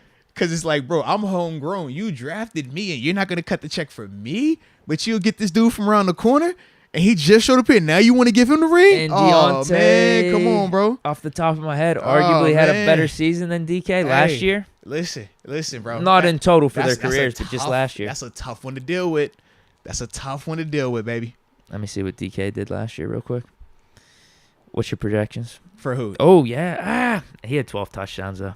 But, bro, he also had Geno Smith and, Geno. Wasn't there another quarterback to play for them, too? At one point. No, it might have just been Geno. Geno and Russ. Duration, and then Russ when he came back. Yeah. Yeah, he had 967 yards, 12 touchdowns. That's equal, if not better, than Deontay. I mean, the 12 touchdowns, that's pretty nice. Yeah. Yeah. And I wondered, too, what was his yards per catch? So he had 75 receptions for 967. Yards per game, 56. Yards per target, how's that? Sure. 7.5. Okay.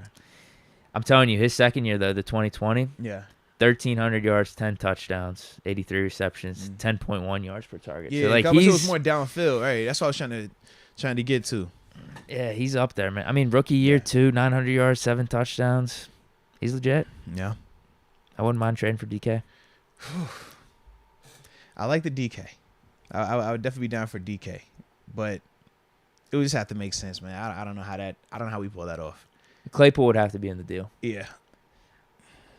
Like I said, I just don't see how Deontay enjoys that season if he doesn't get checked. If he don't get that check beforehand. I think we're good where we're at. Like, we don't have to make any of these crazy moves because we get another year of Claypool on a cheap rookie contract, and we do have the leverage with Deontay where he is still on that rookie contract. It's just who knows how it's going to play out. But we have another year of 2 really good receivers on affordable deals. I don't think we have to make any crazy moves right now. Yeah.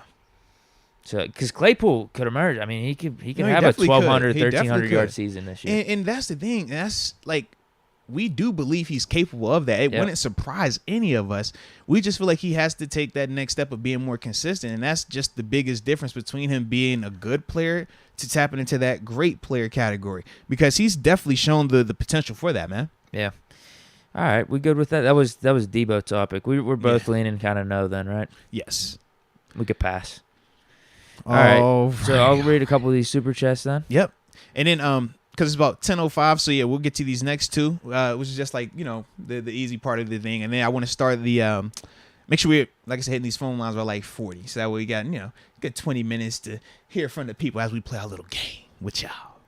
This kind of goes to what we were just saying. Yeah. Let's go, UW. Deebo once paid for his versatility, but said he doesn't want to play multiple positions. Brings up a good point.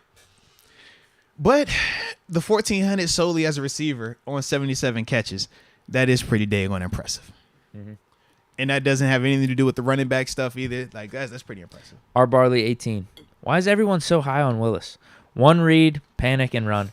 Misses so many guys running open. Chances of fixing that is 1 in 100,000. No thanks. Yeah, I'm with you. I mean, he is a one read guy right now, and I think at times because he's not very consistent when he's taking the snap, he'll drift. It does get him in trouble, and then because he's so athletic, he just goes around extending plays, but he does see the rush. You talk about a Russell Wilson. The thing that makes Russell good is when he's getting pressure, he doesn't see the pressure. He feels it, but he's not looking at it. So he's still keeping his eyes downfield. And that's how you're able to extend plays and make the big throw. Ben was another guy that was a prime example of that, right? You see the pressure getting to him, but he's not looking down at the rush. He's not worried about the rush. His eyes are downfield. Whereas with Malik, at times, he sees the rush and he's doing this, but that's also because he's a little bit shorter as well. So that does play into it. But I do think that I don't want to call it 1 in 100,000. I think it's a better chance of him cleaning some of that up. I think that more so, man, he got to get his footwork cleaned up, though, because sometimes guys are open, but because his feet aren't set, that makes him not be able to throw that ball. Or if he does throw it, even though he has a cannon of an arm, the accuracy is off in a sense. But I think if he can get more consistent with the drop back and understanding, too, that he doesn't have to always drift. You watch him, he'll catch that ball. He likes to drift. I want to say it's to his right when I watch him. He'll drift to his right, and he's in, like right behind the guards instead of being behind the center where he's able to have that bounce, see both sides of the field. He'll get behind the guard, and now he's trying to do extra stuff, and that'll make him miss some stuff like that. And that showed up also at the Senior Bowl as well with him. But I do think with coaching, with emphasis on that, he can improve. But in terms of going through the reads and stuff like that, I just think that continues to come with time. The more you're out there, the more you're comfortable with that scheme and stuff like that. I do think that will put a lot of that to rest. Dude, how about this? This is way off topic. Mike Wilbon on First Take right now. Stephen A's building a lineup. Oh yeah, he I'm telling you, these guys, bro. I'm telling you, it was First Take bro. was on a downswing though, but he brought Mad Dog in recently. Yeah. Now he's got Wilbon on there. We got some stars on First Take. He go through. Man, I saw Stephen A had a day on. The Mad Dog segments are unreal. My man got the chain on today. I said, yo, Stephen A, when did you start rocking the chain, bro? The First Take might be back. My man, you see him? Yeah. He got the chain out, bro. You got to stop this, bro. Stephen A, I like it. Official momentum. Hell, I'll play QB and receiver for cheap. I just want to win. Hey, I like. Do we want you to play QB and receiver? That's the question. Because Deke wants to play QB as well, and Deke also wants Ben to play QB as well. So you got competition, official momentum. You definitely got competition. I think you can get Ben right now. I don't know about Deke though. I saw Deke make the throw of the combine throw of the pro day a year ago. I don't think you want no smoke with that, baby. That's all I'm saying. I got to read one of these Donald Copeland chats here. I saw it in passing. Let me see if I can find it again. He says in all caps, I'll trade the whole offense for Deebo, a playmaker. Ooh. That's bold. Ooh. He is a playmaker, and he does get in that end zone, man. I would not do that. I would not. He just likes Deebo, though. That's fair enough, man. Fair enough. All right, but let's get to this next topic, man. So for this one, man, continuing with the concept that we brought in yesterday in terms of making our wish list, top 5 players at each position for the Steelers, right? Not ranking them overall in terms of who's the best player in the draft, because as we said, certain players, man, we know they're gone way too early. There's no point in even entertaining that. But, in this situation right here, as we're talking about the linebackers today, it was dope because everybody's on the board. Everybody's in play. Yeah, literally everyone. It was a good situation to be in, man. I feel like this is the most volatile position of where you can have people ranked. Yes, absolutely. You can have a dude ranked probably 2 or 3, and another guy could have him ranked like 8 or 9. Yeah, absolutely. I could easily see that, man. I could easily see that. So with that being said, man, we're going to list off our top 5 LB prospects that we would like for the Pittsburgh Steelers. And y'all in the chat, man, because I didn't do this yesterday. I totally forgot. Y'all drop y'all names in there as well, man, who your top 5 LBs for the Steelers to target in the draft, man, so we can read those off as well, see your thoughts and things like that. But with that being said, you go first. I was definitely going first since it's LBs, man. You thought I was gonna let you go first on LB day? Come on, man. You know what time it is. Let's get it. I even have honorable mentions. This is for the Steelers, too. Yes, for the Steelers. This is for the Steelers. So can I start with my honorable mentions? Is that okay with you? Go for it. Go for it. Why you gonna tell me what you mean? Go for it, man. What you trying to do, man? I'm excited. Oh man, I thought you was like, yo, go for it. No. I thought it was just. I'm like, I'm ready. It's like, wow. Let me hit the cushion. No, I'm playing. But to start it out, man. I have 2 honorable mentions that I want to get off the way first, man. The first one is Quay Walker, and the next one is Trey Anderson. Quay Walker is the other starting linebacker. I mean, it was a 3-man starting unit at Georgia. But Quay Walker was the other guy, man. Still tested extremely well. A little bit smaller. No, excuse me. He has good size on him. Excuse me on that one. Downhill guy, though, man. I definitely like his energy, man. Physical player. If I remember correctly, TG, when he came on and talked about Quay, I think he called him like a more athletic Vince Williams or something like that, if I remember correctly, when he was talking about him. But I definitely like his game, and I think that he would fit in terms of the physicality and the athletic ability that he plays with.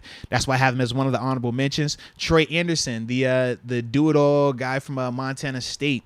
I have him as another honorable mention because he tested through the roof. Former player of the year at quarterback in their conference. Then he turned over, went to defense, turned out to be a even better linebacker. Had a good showing in the Senior Bowl as well, man. Just crazy athletic, though. That's the thing with him, man. And the reason I have him as an honorable mention and not, in my top 5 is just because he's still young at that position. He's still learning and he's still raw compared to some of these other guys. But from there, man, at number 5, I got my man Channing Tindall, man. I like him a lot, man. The speed that he plays with, the physicality. He was a part of that rotation at Georgia. Channing and Quay Walker, man, they both were like, no. Quay was technically the starter, but they would rotate in series by series in theory, man. But Channing, man, I just like his game, man. I like his size. I think that he's a guy that, in the right system, you can really get a special player in him if you continue to develop him and stuff like that. So that's why I have him at number 5. At number 4, I got Christian Harris, the cat from Alabama, who at the time, watching him on tape, you think he is a slow bruiser LB. And then you see him at the combine, and you're like, bro, you ran what? I'm like, is that can't be the same guy I was watching. Is that? So I think he's a guy that tests faster than he technically plays, or at least on tape, he didn't look like he was running that fast. But he is super productive, man. Super productive. And I like the fact that he played at Bama. You know what I mean? So that definitely stood out to me. He's pretty good in coverage, too. Yeah, absolutely. Just a little maybe undersized than what you'd want, but still, what, 6? He was still 6 foot or 6 foot, or something like that. Mm-hmm. But like I said, I was surprised at how fast he tested because he just doesn't look like he plays to that speed. But you don't see guys running away from him either, though. So I guess that should give you a little bit more context with him. But that's why I have Christian Harris at number 4.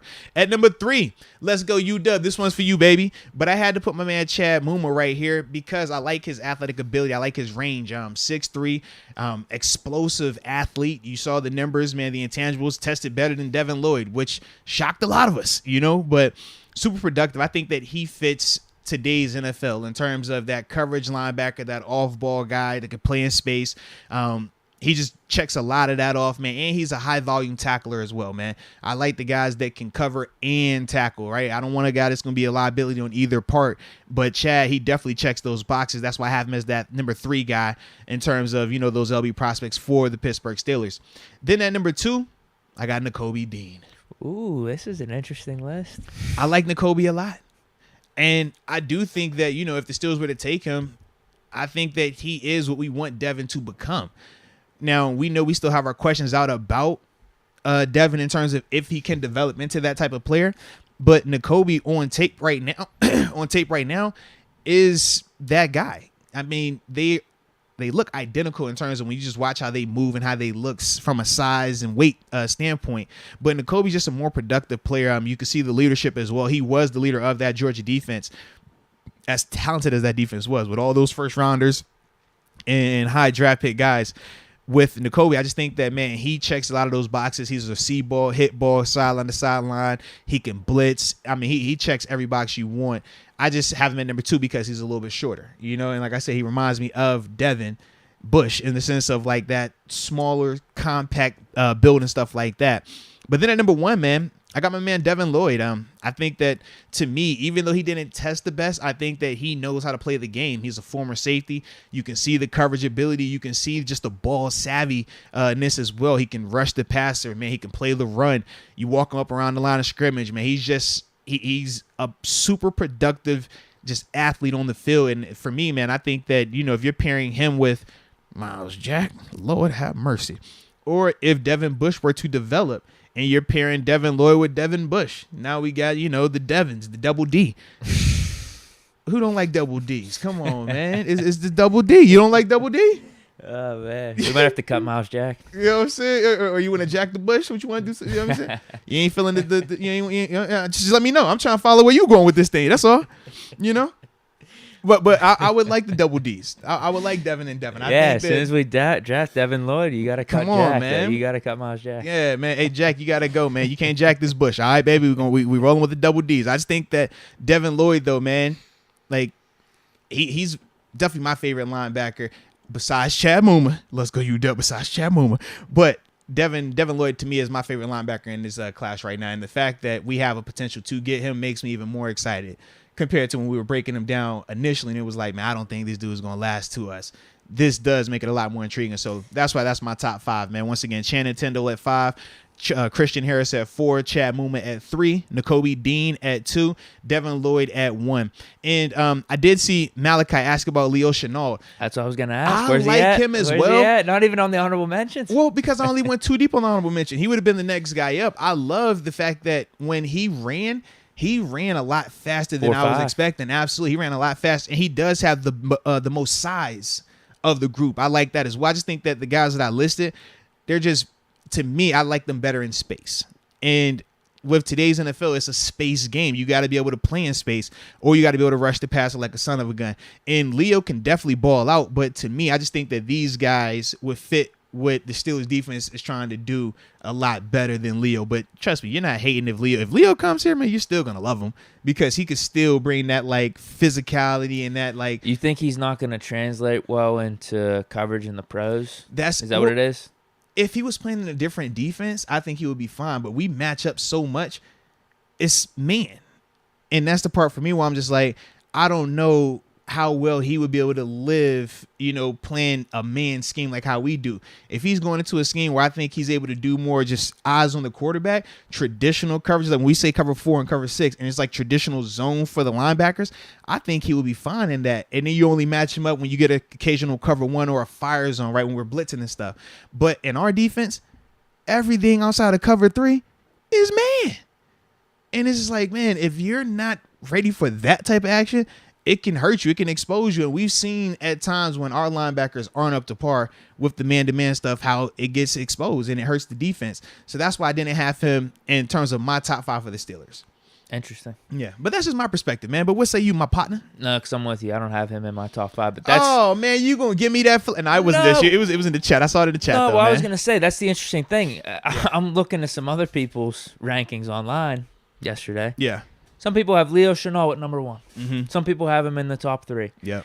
But whenever I saw some of his stuff, I'm like, dude, I don't know if that's exactly what we're looking for. I agree. Right now, I really don't. I mean, I know he tested well and everything. Yeah. I know he was a real good thumper back in college, and they think with how he tested, he could show more upside because of that. But I'm just like, I don't know, bro. I don't know. Just from watching his game tape. I can't. I gotta stop saying game tape. I'm watching his highlights. I'm not watching like actual tape. At least you're watching tape. I'm watching something. Listen, it's some people out here that give takes and they don't even watch the highlights. They're just going off of what they might have heard someone say, right. And I'm just like, bro, you know how dangerous and reckless y'all are. Like, you gotta stop this, okay? I don't want to talk about nobody that I haven't at least watched them once. Yeah, you know who intrigues me though? He's not gonna make my top 5. I don't even know if he necessarily makes honorable mention. But Brandon Smith out of Penn State. He really intrigues me. He's productive. I just don't know if he's going to be fast enough, though, bro. A little inconsistent, but the prototype's there. Yo, it is. The measurables, the speed, it's like off the charts. It is. But when you watch him, though, I don't feel like it's always there consistently. No, you're right. Watch him at times, I'm like, I don't know if you are fast. I don't know if you are explosive enough. But then sometimes it looks great. I'm with you, man. Yeah. Yeah. So they did have him going in like the second or third earlier in this whole draft process, but now it looks like he's slipping to maybe end of third or fourth. And if we could take him around there, that could be nice for a flyer. And why I like that as just a concept or a thought is we got 2 starters already. We could take a chance on like a high upside guy and have him develop for the next 2 or 3 years. Yeah. Because I do think if he develops fully, I mean, he could be a stud. Nah, I agree. All right, my 5. I got number 5. I don't want to do this. Do it. Yes, you do. You always want to do it. I'm thinking upside with my 5 because we already have 2 guys. So you believing in the Bush and Jack? Are you believing in Jack and Bush? Enough, yes. Okay. Got Miles of Bush. Let's go. I'm going Chad Muma at 5. Ooh, okay. Staple play. Like, I think he's one of the more for sure things to just be a really good player, right? I would agree. I'm going upside, though. I was like, dang, you put him at 5. That's why I was like, ooh, all right, your list about to be fire. Let's get it. I'm going upside. Christian Harris 4. Okay, I like that. My list is messed up a little bit. You sure? Yeah, because no, it's not messed up. It's not. Yo, you be killing me. I want to knock. I want to knock Nakobe Dean a little bit. I'm not even gonna lie, just because we already have the prototype with him and Devin Bush. Because I do think overall he's my number 2 guy. Okay. I want to knock him for the Steelers a little bit. At the same time, Duke can just ball. He's a baller. Let's just put him at 2 because I think as this draft process has gone on, he went from a top 10, top 15 pick. Now people are saying he might be out of the first round. It's getting a little bit ridiculous. I think people are nitpicking with him because of the size and everything. Dude can ball. He was the leader of that Georgia defense. Jumps off the screen whenever you watch him too. Yeah. So like, let's not nitpick. Let's not try to do too much. I'll put him at 2. Who's your 3? I was gonna say. I already got 4 and 5. What? I like how you doing this though, man. Troy Anderson. I need that upside play, dude. I need that upside play. The measurables are off the charts. I instantly just heard Rudy playing in the background when you threw Troy in there that high. Huh? So I just heard Rudy playing in the background when you put him in that high. Rudy, why? Rudy. Come like, how you gonna throw Troy in there with all these other studs, man? No, I'm playing. Man. You good, bro? I mean, you had him in your honorable mention. Like, he's honorable mention. No, he's definitely up there. I'm just giving you a hard time. You get what I mean, though? No, like, I like the upside. I'm following you. It's an upside play. If he can reach that ceiling, that potential, holy hell, dude. Very true. With the speed, the size. Now, the only knock right now, I would say, is the immaturity at the position, or just the not playing or not getting as much. What word am I looking for? Immaturity at the position. Just not as experienced. He's young, not as experienced. I was experienced. I was either way, whatever word you want to go with, man. Not as experienced. Yeah, he's young at that spot, bro. He's a year. I want to say one full or a little bit over that. You know, at the LB position, that's not a long time. But we said it's very similar to how like TJ Watt was in a sense, where TJ played 2 seasons. 2 complete seasons or whatever at outside linebacker before we took him. So it's like you can see how these guys continue to develop. Even Chooks. Chooks is another guy who started out late in his football career and stuff like that, and he's continuing to grow and get better. I just think that, you know, Detroit can definitely follow in those same type of molds. Yeah. And like I said, the athletic ability is there. It's definitely there. But why I think it's perfect for the Steelers is he'd be coming in as our 3rd guy. Like, we don't need him to do anything crazy right off the bat. Yeah.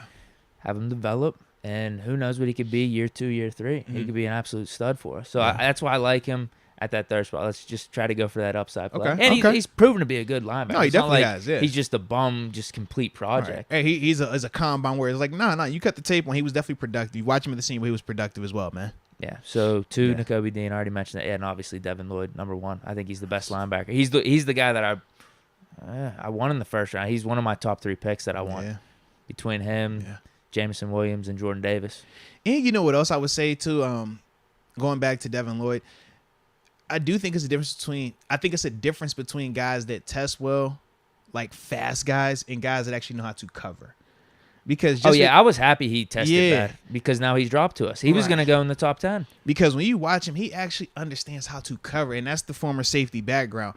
Because plenty of guys can run fast. At times, Devin Bush's issue is that he's running too fast. You got to understand, patience, allowing the receiver to lead you.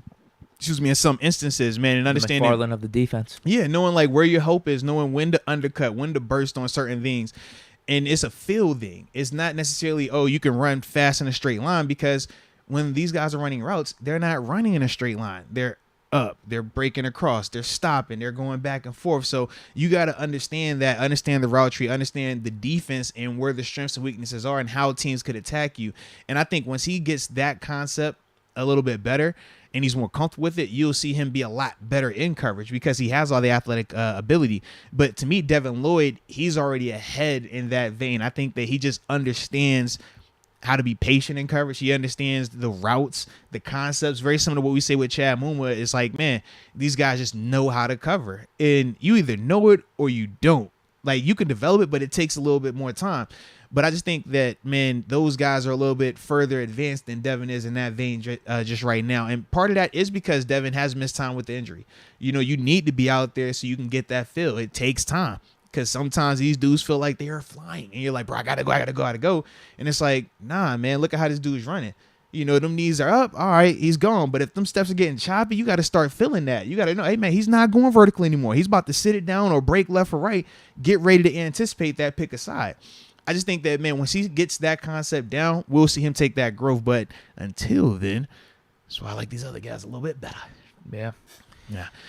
But I like that, though, man. That was smooth right there, man. Yeah, I hope we take Devin Lloyd. Yeah, that was smooth right there, man. Anderson will be sick in the third. Yeah. Anderson will be flying around, bro. He is I like him. I like him, dude. Yeah. Yeah. I think those are my two picks that I want. Okay. Because if we take Dean, I don't know if I'm that excited if we take Dean in the first. It's weird to say. Yeah. But I think he's still a fine fit for us. But that's because of the Devin Bush. Well, Devin Bush, yeah, we already got him. But also, Devin Lloyd, I think he is that new guy, that new era at linebacker. Yeah. That's what he has the size. I just like the fact that he's a bigger body in there in terms of taller than Nakobe. So, yeah. All right, so let's get to this last one before you transition to these phone lines and everything. Sound good? Anderson it too. Drop Nakobe. It sounded like that's what you was trying to do, man. You were the most confident, indecisive person I know. All right, it goes you, and then it goes my wife when it's time to get dinner. Hey, babe, what you want to eat? I don't know. Are you hungry for anything? I don't know. Do you care what we get? No, I don't care. You want to go Applebee's? No, I don't want that. It's like, bro, you just told me you ain't care. You just said it doesn't matter where we go. So why you going to say no when I recommend a spot? It drives me nuts, man. It drives me nuts. But anywho. But if we got Dean in the second, though, that's maybe why I could keep him at 2. Yeah, that's what it is. I think so. So is the biggest knock on Dean that he just looks like Devin Bush to you? Yeah, we already got Devin Bush. So if we didn't have Devin Bush, he would be fine. Right. We'd be looking for him. That's the Devin Bush effect then, huh? Yeah. Devin Bush had a good rookie year. He did. He's more proven in the NFL than Nakobe Dean. Oh, Lord. I can't stand you, bro. All right, let's get to this last topic, man. Excuse me. This is the best one. This is, man. This the one right here, huh? This the one right here. All right, so ladies and gentlemen, it is time for us to discuss our top 5 QB wish list for your Pittsburgh Steelers. Now, I wanted to ask before we got going, are we considering Malik Willis and Kenny Pickett as, available to us, or are we chalking them up as y'all are top 5, top 10 people? Because I did 2 lists. I got one that includes them and one that does not include them. No, I think you got to include them because you don't know where they could go. Okay. There's some mocks that have them in the top 5, the top 10, but others have them falling to us. Yeah. All right. Pickett's pretty much, though, he's not falling to us in most mocks, right? I've literally seen one mock that had Kenny Pickett coming to us. Other than that, it's like, let's just say they're all capable of falling to us. You want to do that? I mean, I'm down with it, but I'm also down to not have them included either. But it was just for me. It was just Malik and Kenny. Those were the only 2. I said the rest of the dudes have definitely been in play and will be in play. Those are the only 2 for me, though, mainly where I was just like, I don't think either one realistically is there. With the way they keep talking about these dudes, bro, I just don't see it. How about this? 'Cause I don't think I have a list past like 6 quarterbacks. So I'm not gonna throw. I'm not gonna throw EJ Perry at 5. I'm not gonna do that. You're not doing that? No, I'm good. You sure? No. You don't want a Bailey Zappi at the end of your list? I don't know how I feel about even putting Carson Strong on my list. That's what I mean. So okay. he would have to be in my top 5 if we took out Kenny Pickett and Willis. But yeah, I don't know if I have a 5th guy. Okay. Why don't you do both? I'm actually interested to hear who you got at like the 4th and 5th spot if Kenny Pickett and Malik Willis isn't there. Yeah, that definitely works, man. That definitely works. All right. So you go first, man. For the quarterbacks. Yeah, because you like quarterbacks. I don't like quarterbacks. Oh, and before we go, I did forget to read off some of the people that listed their top 5 for LBs. I do want to get that real quick because we still got like 10 minutes before we're gonna hit these phone lines and everything, so we got time. But I did see that Vincent Trombetto, he said, ooh, I like this one. At number 5, he went with Asamoah. Then at number 4, he went Christian Harris. Number 3, Chad Muma. Then at number 2, Nakobe Dean. And then at number 1, Devin Lloyd. All right, that was a little different right there. That was a little different. Andre Anderson said at number 1, at number 5, Christian Harris. Picks 2 through 4, any linebacker from Georgia is what he listed. Wow. Because they got 3 dudes. I mean, Shannon, Quay Walker, and obviously Nakobe Dean. And then number 1, he went with Devin Lloyd. Let's see. Scott Mitchell. He put Chad Muma at 5. Number 4, Brian Asamoah. Number 3, Nakobe Dean. Number 2, Leo Chenal. And then at number 1, he went Devin Lloyd. All right. You see any others on your side? I'm trying to find it. It's like blended in this joint. I ain't gonna lie to you, bro. Yeah, I'm struggling right here. Oh, I think I found one other one. This was Moonshine. Moonshine said at number 5, Moonshine. Troy Anderson. At number 4, Christian Harris. Number 3, Chad Muma. Number 2, Leo Chenal. And then at number 1, Devin Lloyd. Is Devin Lloyd like the consensus right now? Oh, yeah. I'm seeing him like on multiples as like the guy. I'm telling you. Yeah. He's up there. I'm not seeing anyone else, though. Zappy is the future for Micah Hemp. No. Future. He's not the future. Of what? Not the Steelers. Yeah, I wouldn't call him the future. Maybe the FCF. Yeah, I would not call him the future, man. I would not go that far. But I like your thought process. I like the positivity, man. I like the positivity. But let's drop these QBs, man. Let's get these QBs rolled off, so that way, we don't want to short you when it's phone line time, baby. We don't want to short you guys. I'm up. Yes. Wow. Deke be going through it over here. 1 to 5. I'll go 5 to 1. Okay.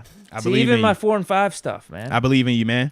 Even my 4 or 5 stuff. Don't be scared, man. Just get it off your chest.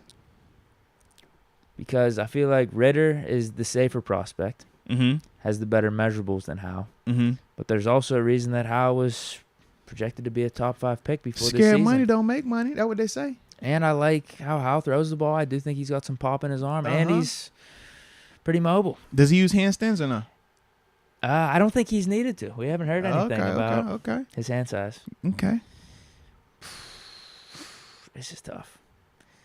I liked what I've seen from Ritter, though, in Senior Bowl, Combine stuff. He's done really well with this draft process. I will go... Oh, man. I do think Ritter... It's weird. I think they both have upside for kind of different reasons. Like Ritter... with the measurables and his athletic ability, there's his upside there. But Howe, I think, pretty accurate. Mm-hmm. Got a pretty good arm. The only problem is height. He's not that small, though. He's like, 6'1", 6'2". He's tall enough. I'll go, all right, whatever. I'm just talking too much. I'll go Ritter 5, Sam Howe 4. This is where it gets interesting.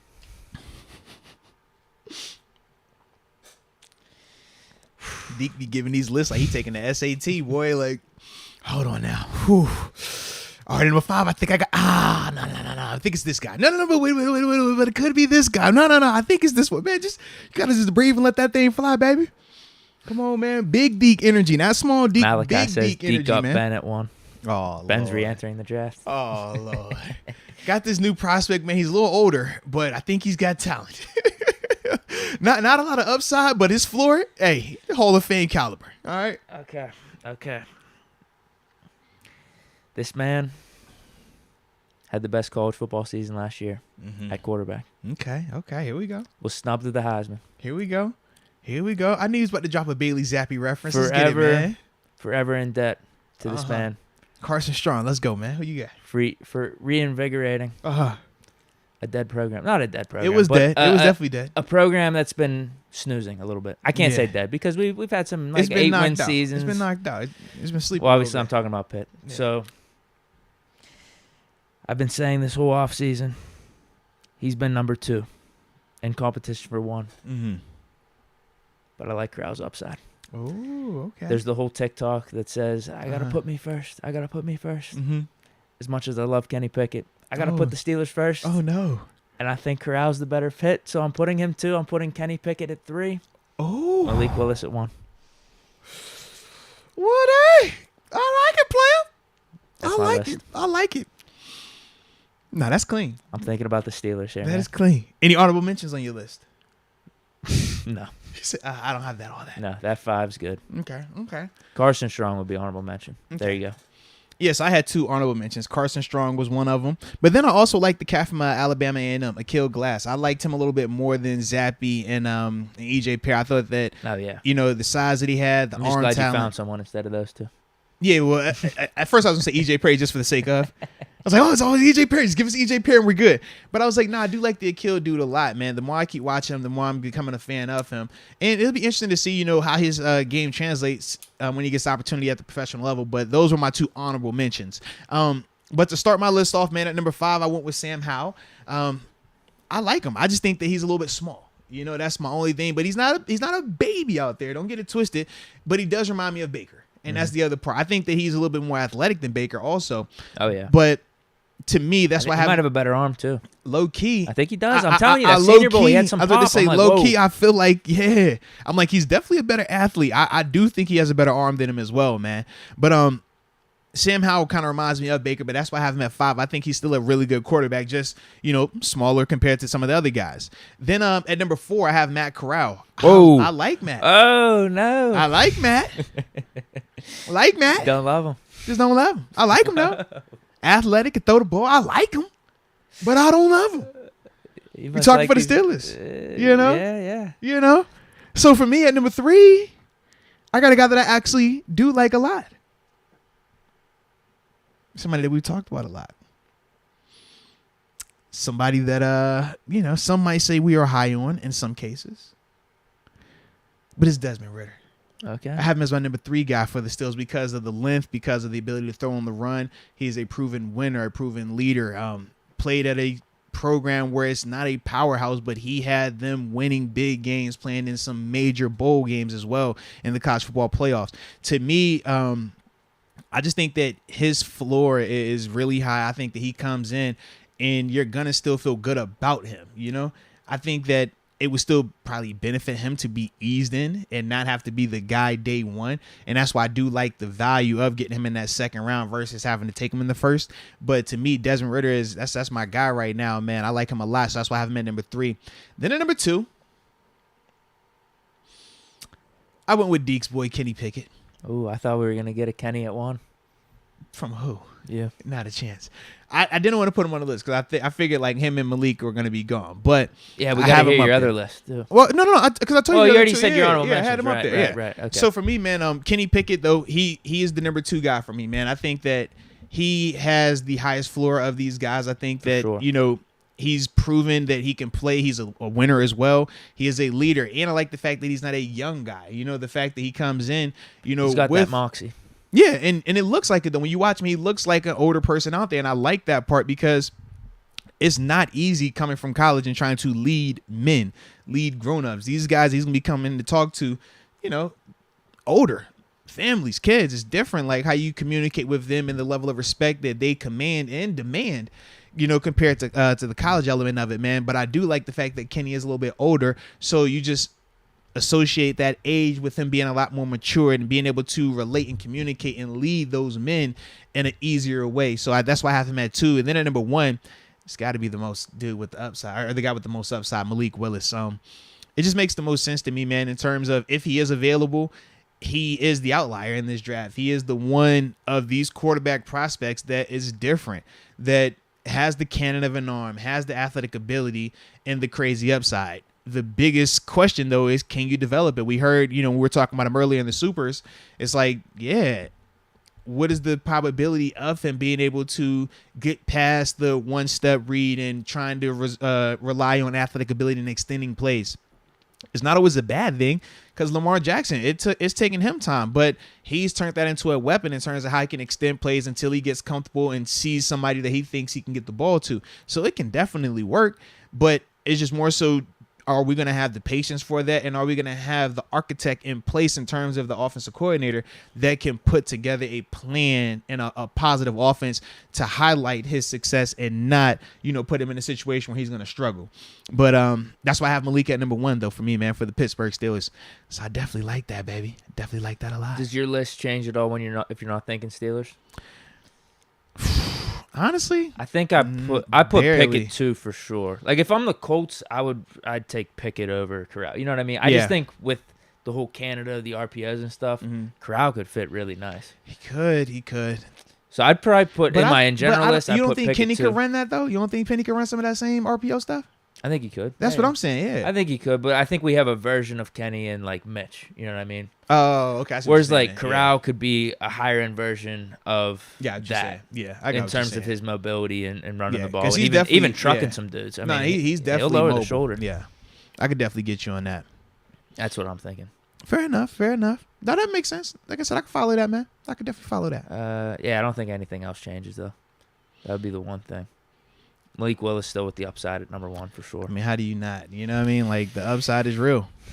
Yeah, the upside is. But I definitely guess real. Going back to that Baker conversation, Malik Willis would kind of be one guy that would make sense to draft, have him wait in the wings if you're talking about the development stuff. Even though, my theory, if we draft a guy in the first round, I just want him to start. But I'm not an NFL coach or an NFL GM for a reason, and you've brought up that I'm not either. You would rather have Malik Willis sit for a little bit. So there's that process. You have Malik Willis sit behind Baker Mayfield, Mitch Trubisky, Mason Rudolph. See the whole competition take place. Let me find out you hopping on the battle. Baker Mayfield. Yeah, I heard you say behind Baker Mayfield. Well, that's if we sign him, right? Hey, man. Hey. Because I'm telling you, I wouldn't be so gun-ho about drafting a guy if we brought in Baker, just because it feels like overload. But I guess Malik Willis would make sense if you're just going the whole Trey Lance approach with him. Okay. If you did bring in Baker and draft a guy, I mean, it would be 4 quarterbacks, but you're just saying, Malik, you're sitting, you're going to be our franchise quarterback next year. Yeah. We're looking for that. But if we had to choose then if one of those 3 ball out, then you got kind of a good problem on your hands, right? Yeah. Do we re-sign Baker? Do we re-sign Mitch or Mason because they had a really good year, or do we roll with Malik Willis? Yeah. Maybe you trade one of them. Who knows? Yeah. We shall see, man. We shall definitely see.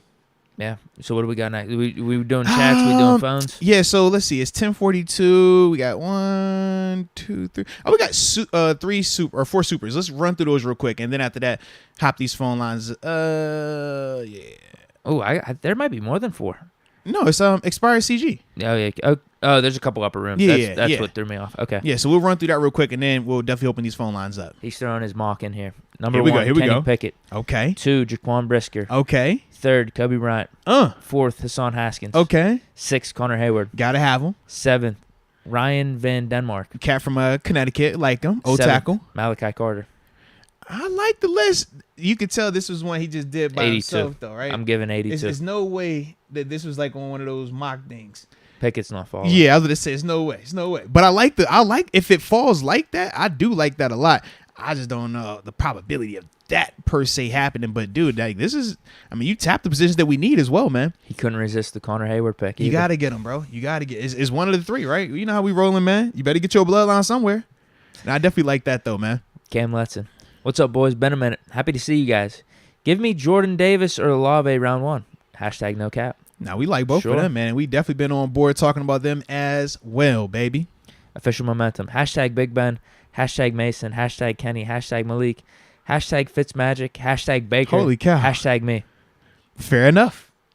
Can we get some Big Deke energy in there as well? 7-man QB race? Yeah. Throw Big Deke in there as well, man. Yeah, throw me in the mix. Scott Foradora. Heard Ritter has amazing memory / recall of plays and past defense is seen. like head and shoulders above the rest of the prospects. Mental game strong. Uh-oh. Hey.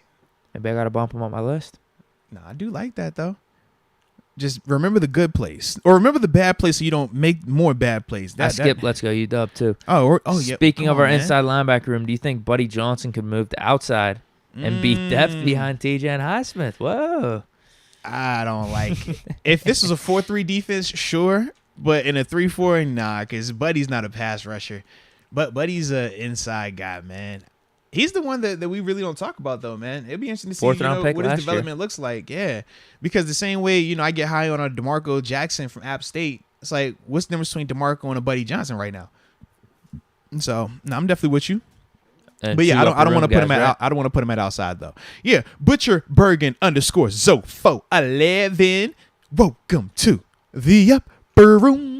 Yes, indeed. Yes, indeed. And if I remember correctly with Butcher, it's like a welcome back because he's definitely been a part of the culture before. And then we got Greg. Yeah, I recognize the name. Yeah. Then we got Greg W spinning in here, man, pulling up with us on the upper room. So Greg W, welcome to the upper room. Yes, indeed. Yes, indeed, man. Greatly appreciate your support, man. Definitely means a lot to the channel. It means a lot to us as well. So we are going to open up the phone lines now for the upper room members. Upper room members. That number is located in the community page. All right. So you tap into the community page, you will find the phone number. To the rest, getting everything hooked up. To the rest of the chat, I'll reveal the number in the chat right now. No, I'm not. I'm just messing. You know what I'm saying? Those are the perks of the upper room, right? That is a part of the upper room. Unless it's a space talk or we got an open phone line day, these perks do go to upper room members. So shout out to y'all, man. And it looks like we had a call coming in right now. Yeah. All right. Yes, we do. Because, hello, can you hear me? Can you hear me? Yes, sir. Good morning, gentlemen. Hey, there we go. Hold on. Make sure you got him. Can you hear him over there? I can hear him. Can you hear me? Yes, sir. Hey, all right. Who we on the phone with, baby? Official Momentum. What's going on? And what is up, Official Momentum? So you get to be the first contestant because today we are playing a game. All right. Are you ready for this one? You already know. All right, Official Momentum. So the way this game works is called Trade, Pay, or Play. And we're talking about Deontay Johnson today, okay? So you get the option. Do you want to trade Deontay Johnson because of the contract situation? Would you pay Deontay Johnson the $15+ million that he's looking for? Or would you make him play this final season out and then, do what you want to do with him afterwards? But those are the three options: trade, pay, or play. How you handling my man Deontay Johnson in this situation? Well, seeing what happened last season, I say just let the man play it out. And if he makes that excel, we can see what happens 2023 and beyond that. Okay. I guess the one thing, because I'm with him whenever you brought this topic up, I'm definitely saying play. You let it play out because I think the Steelers have the leverage. Mm-hmm. How does he react to that? Does he hold out? Man. Does he? Go ahead. It's tough. I say just let him play, man. I know, the media overhypes this stuff, and, I think he definitely got a lot to prove. He's made some catches last season. It's really just how he finishes the whole season. He started off strong last season, and then it kind of just dipped. So I just say let the season, play out, and, let's see what my man can do. Let's see. This is a step-up finale. And he did come off his Pro Bowl as well, man. We can't forget that. Yeah, 1,100 yards, 8 touchdowns, 3% drop rate. We saw the stats. Yeah. But I guess, is that it? Hello? Yes, sir. Oh, all right. Well, hey, man, Official Momentum, man, we appreciate you tuning in with us, baby. Appreciate y'all, man. Have a good day. Hey, you too, baby. All right, you remember. All right. I like it. The phone lines are open, upper room members. Man, I'm getting a little feedback over here, bro. Let me. Yeah, man. Make sure we Gucci. All right. You hearing that, right? Yeah, a little bit. Yeah, man. I don't know if they might not hear it, though, to be honest with you. Okay. Hello. Talk to me, man. Who you on the line with? Hey, it's Jake from North Carolina. What's going on, Moats? Man, what is going on, player? How we living today? Living good out here cutting this grass, making that money. What's going on, man? Let's go, man. Got to stack that paper. I love to hear it, baby. Love to hear it. So, man, we playing the game. Yes. You know how we doing it. We got Deontay Johnson in his situation, okay? So, we got to ask, are you trading him? Are you going to pay him? Or would you just allow him to play out this final year and see what goes on with that? I think if it was up to me, you know. Oh, and could you turn your screen down a little bit? I can hear it, like we hearing our feedback in a sense, man. Yeah. There we go. There we go. Yeah, that's perfect. Yep. So, are you trading him? My man. Are you gonna pay him, or are you gonna let him play this year out, baby? What you doing? I would take an unconventional route and I would cut him. And here's why I would cut him. Okay. This is the Pittsburgh Steelers. You don't show up to OTAs, yeah, you know, they're not mandatory, but I would set a precedent. If you're coming here, you're coming here to play. Okay. Money should come second. If you look at the old school dudes from back in the days, they didn't play for money. They played for the rights, you know, to get that crown. So that's just my opinion. No, I like it, man. He's sending a message, though. I can respect that. That is a different approach. Now, if you cut him, how are you replacing that productivity? Are you drafting a guy? Are you trying to, you know, go trade for a Deebo Samuel or somebody? Like, what would be your plan, though, after that? No, I wouldn't trade for Deebo. He would cost too much. I would go ahead and take my chances with the draft. Okay. Because we do draft, you know, pretty good. So, you know, with wide receivers. Yeah. So I'd go ahead and roll the dice with that. Okay. No, I definitely like that. You got something? I have a question about the cut versus trade. Why not trade him then, though? At least you'll get something in return instead of cutting him. Or do you want to make that big-time statement, though? I mean, my man he barely made a Pro Bowl. I mean, he originally didn't even make it. Tell him how you really feel. Tell him how you he got snubbed, though. I mean, he should have got it over Keenan Allen. Tell him how you really feel. Dude, in 2 years, in 2 seasons, he dropped, 20 balls, 22 balls, something like that? Nah, you ain't getting 15 plus for that. No. I like it, baby. I like it. No, that was different, though. That was clean right there. So we definitely appreciate that, though, man. And like I said, that's good to hear that different style of opinion as well, man. That different perspective on it, man. So, man, we definitely can respect that. But don't work too hard. And you got any weekend plans for us, man? What you got going on this weekend, man? Anything cool? Nah, working. All right. Well, either way, man, don't work too hard, and we appreciate you for tuning in, baby. I appreciate y'all, man. Peace. No doubt. No, I like it. That was a different approach right there, man. I was a little surprised. We hit with cut him. I can respect it, though. Phone line is open, ladies and gentlemen. The phone lines are open, man. Got to keep the game going, baby. Trade, pay, or play. Here we go. Talk to me, baby. Who we on the line with, man? I'm sorry. I will never get over that answer. Hey, yo, this is Lamborghini Leg Lock. Oh, there he is. Lamborghini Leg Lock. You know I love your name. I've been waiting to tell you that on the phone. I love your name, Lamborghini Leg Lock. Thank you so much for that cool name. But with that being said, man, let's get this game rolling. Trade, pay, or play. What approach are you taking with my man Deontay Johnson? You are the GM of the Pittsburgh Steelers. Honestly, I'm paying him, and the only reason why I'm paying him is because there's not another receiver that can get as open as he can on our roster.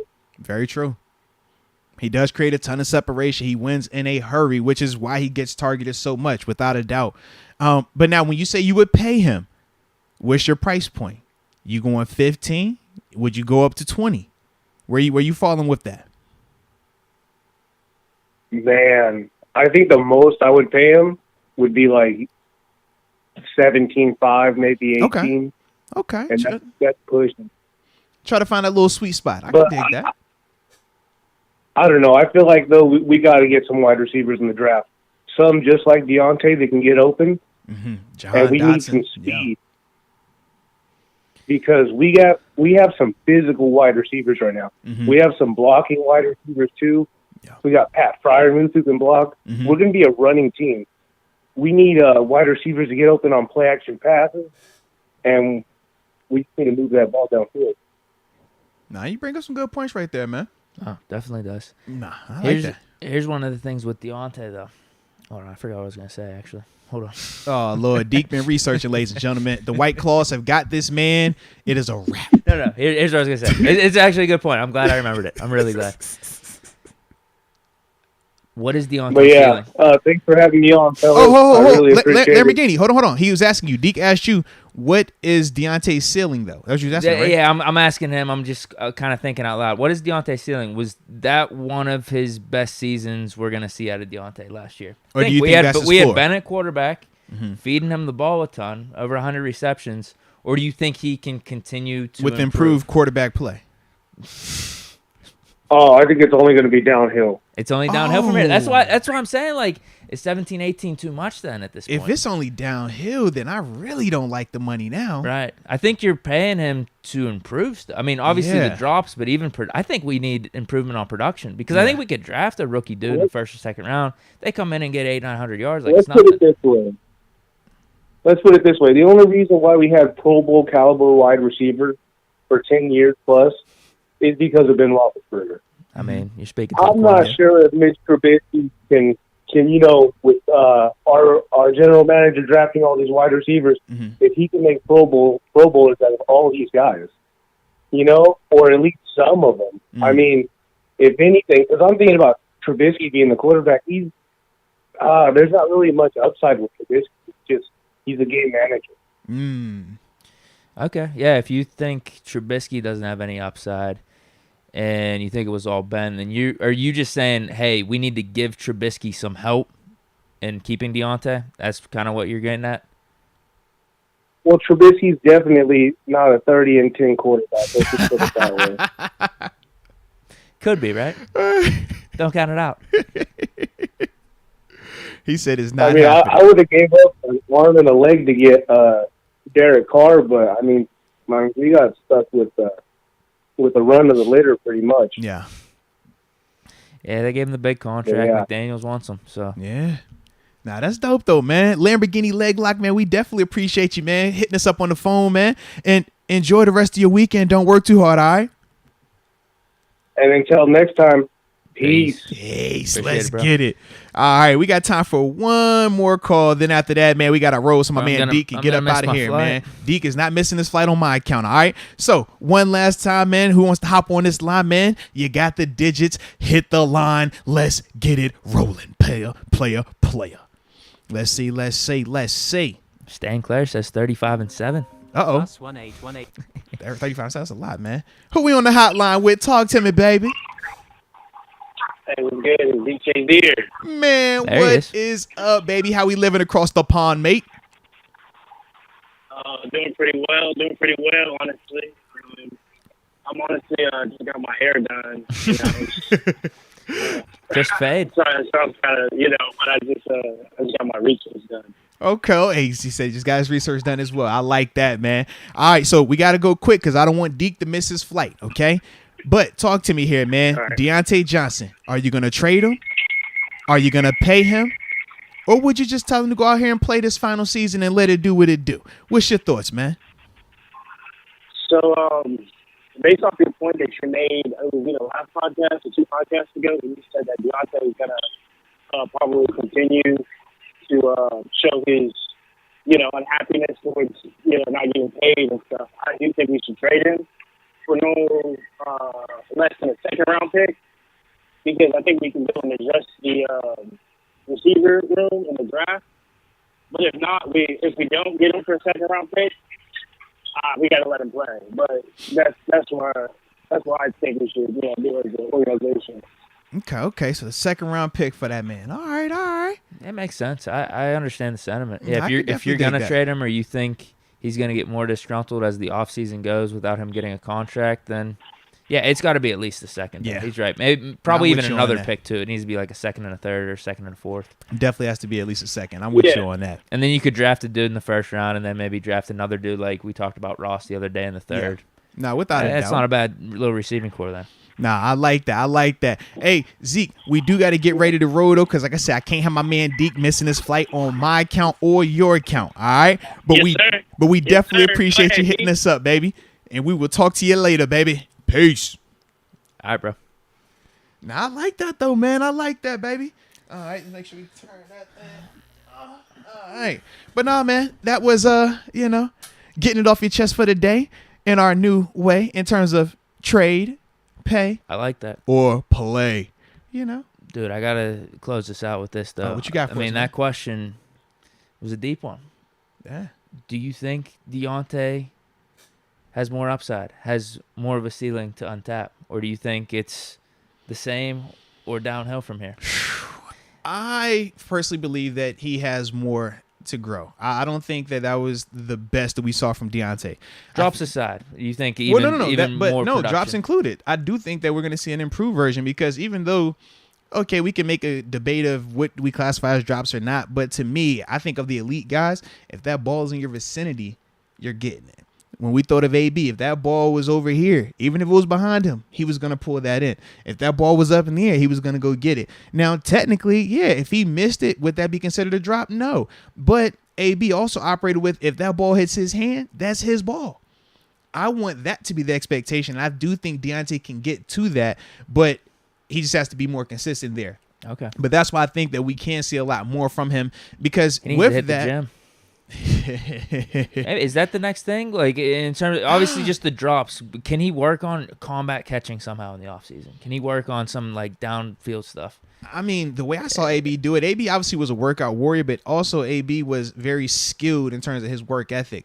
And he's going to catch hundreds of passes in different avenues, different angles, he can see, he can't see, to make him be more comfortable in those combat situations. So if anything, I would say for Deontay, more of that versus just focusing solely on weight room. Because you just want to have it where when that ball touches your hands, you're getting it. AB also do a ton of little grip exercise. He would always have stuff where he's just tightening the grip, fingers and stuff like that. So whenever a ball is near his vicinity and he touches it, it's his. If that's, I would definitely talk more about that for Deontay as well, man. Okay. Yeah. Is that all we got? Well, I mean, there's still an open space in this wide receiver room. Maybe we could get a guy named AB. The doors are always open. He wants to go to Cleveland. He ain't coming here, man. But we did have Eric Hall just joined the upper room, so we will give him some love. Eric Hall, welcome to the upper room. Yes, indeed. Yes, indeed. We definitely appreciate you for that, man. Definitely do, man. All right, and then Caleb Cole just came in. He says, I think Najee is going to cut into a lot of DJ's targets. I think Deontay will improve, but the volume won't be like it was with Ben. Well, I mean, just got to be more productive with the opportunities that you get. Yeah, exactly. There can be improvement. It doesn't necessarily have to be numbers because we actually watch the games, not some of these jackasses on TV. Absolutely. We could tell if he improved just not by the numbers. Absolutely, man. Or past the numbers at least. Yeah, so I'm with you on that, man. I think that'll be fine for him, man. He just, like I said, just continue to keep that arrow pointed up. You know what I mean? As long as he's doing that, man, I'm fine with it. So, yeah. Now, the people are saying that you're actually going to a pyramid scheme convention. That's what's really about to happen here. So, I feel like you would be in one of those spots, too. Like, how can I do it? All right, I'm at the top. All right, I'm selling this to everybody. Someone tried to warp me into one of those back in college. Almost did, but I just never got around to like paying to get in. So that's it was a big plus. My laziness or just my lack of motivation to actually do it was what saved me. Yeah, I've sat in a couple and I'm just like, oh, this is what this is. It intrigued me. I was like, it was because it was my first time. Yeah. The first time it sounds really good. It sounds really good the first time. Oh wow, this is unreal. Yeah. This is a great product. I mean, everyone's just gonna. This is perfect. This is easy. I'm gonna sell my mommy, my daddy, my brother, my sister. Then they're gonna sell it. Then we're all gonna sell it, and we're all gonna make money. Yep. Like I said, I was either broke or was just too lazy to get the money wired over, and just never joined. So it was good. No, that is funny, man. That way. That is funny. All right, and I'm gonna read these last two, and then we are done. All right, official momentum. Pulled up again. He says, thanks again. I'll call again. I got stories galore. He said he was calling in like May 7th or something. He called in early. Man, come on, bro. What you doing, man? I did like your energy, though, man. And then Mike Tice, he says, our number one receiver, Ray McLeod, is gone now. My God. DJ should get way more opportunities. Yeah, you got to stop this, Mike. All right, but I like your energy right there. I do, man. I definitely do. But with that being said, man, enjoy your weekend, man. Y'all stay safe out here, man. We will be back on I believe it's Monday, if I remember correctly. But either way, like I said, y'all enjoy yourselves. We appreciate y'all for tuning in. And until next time, baby. Peace.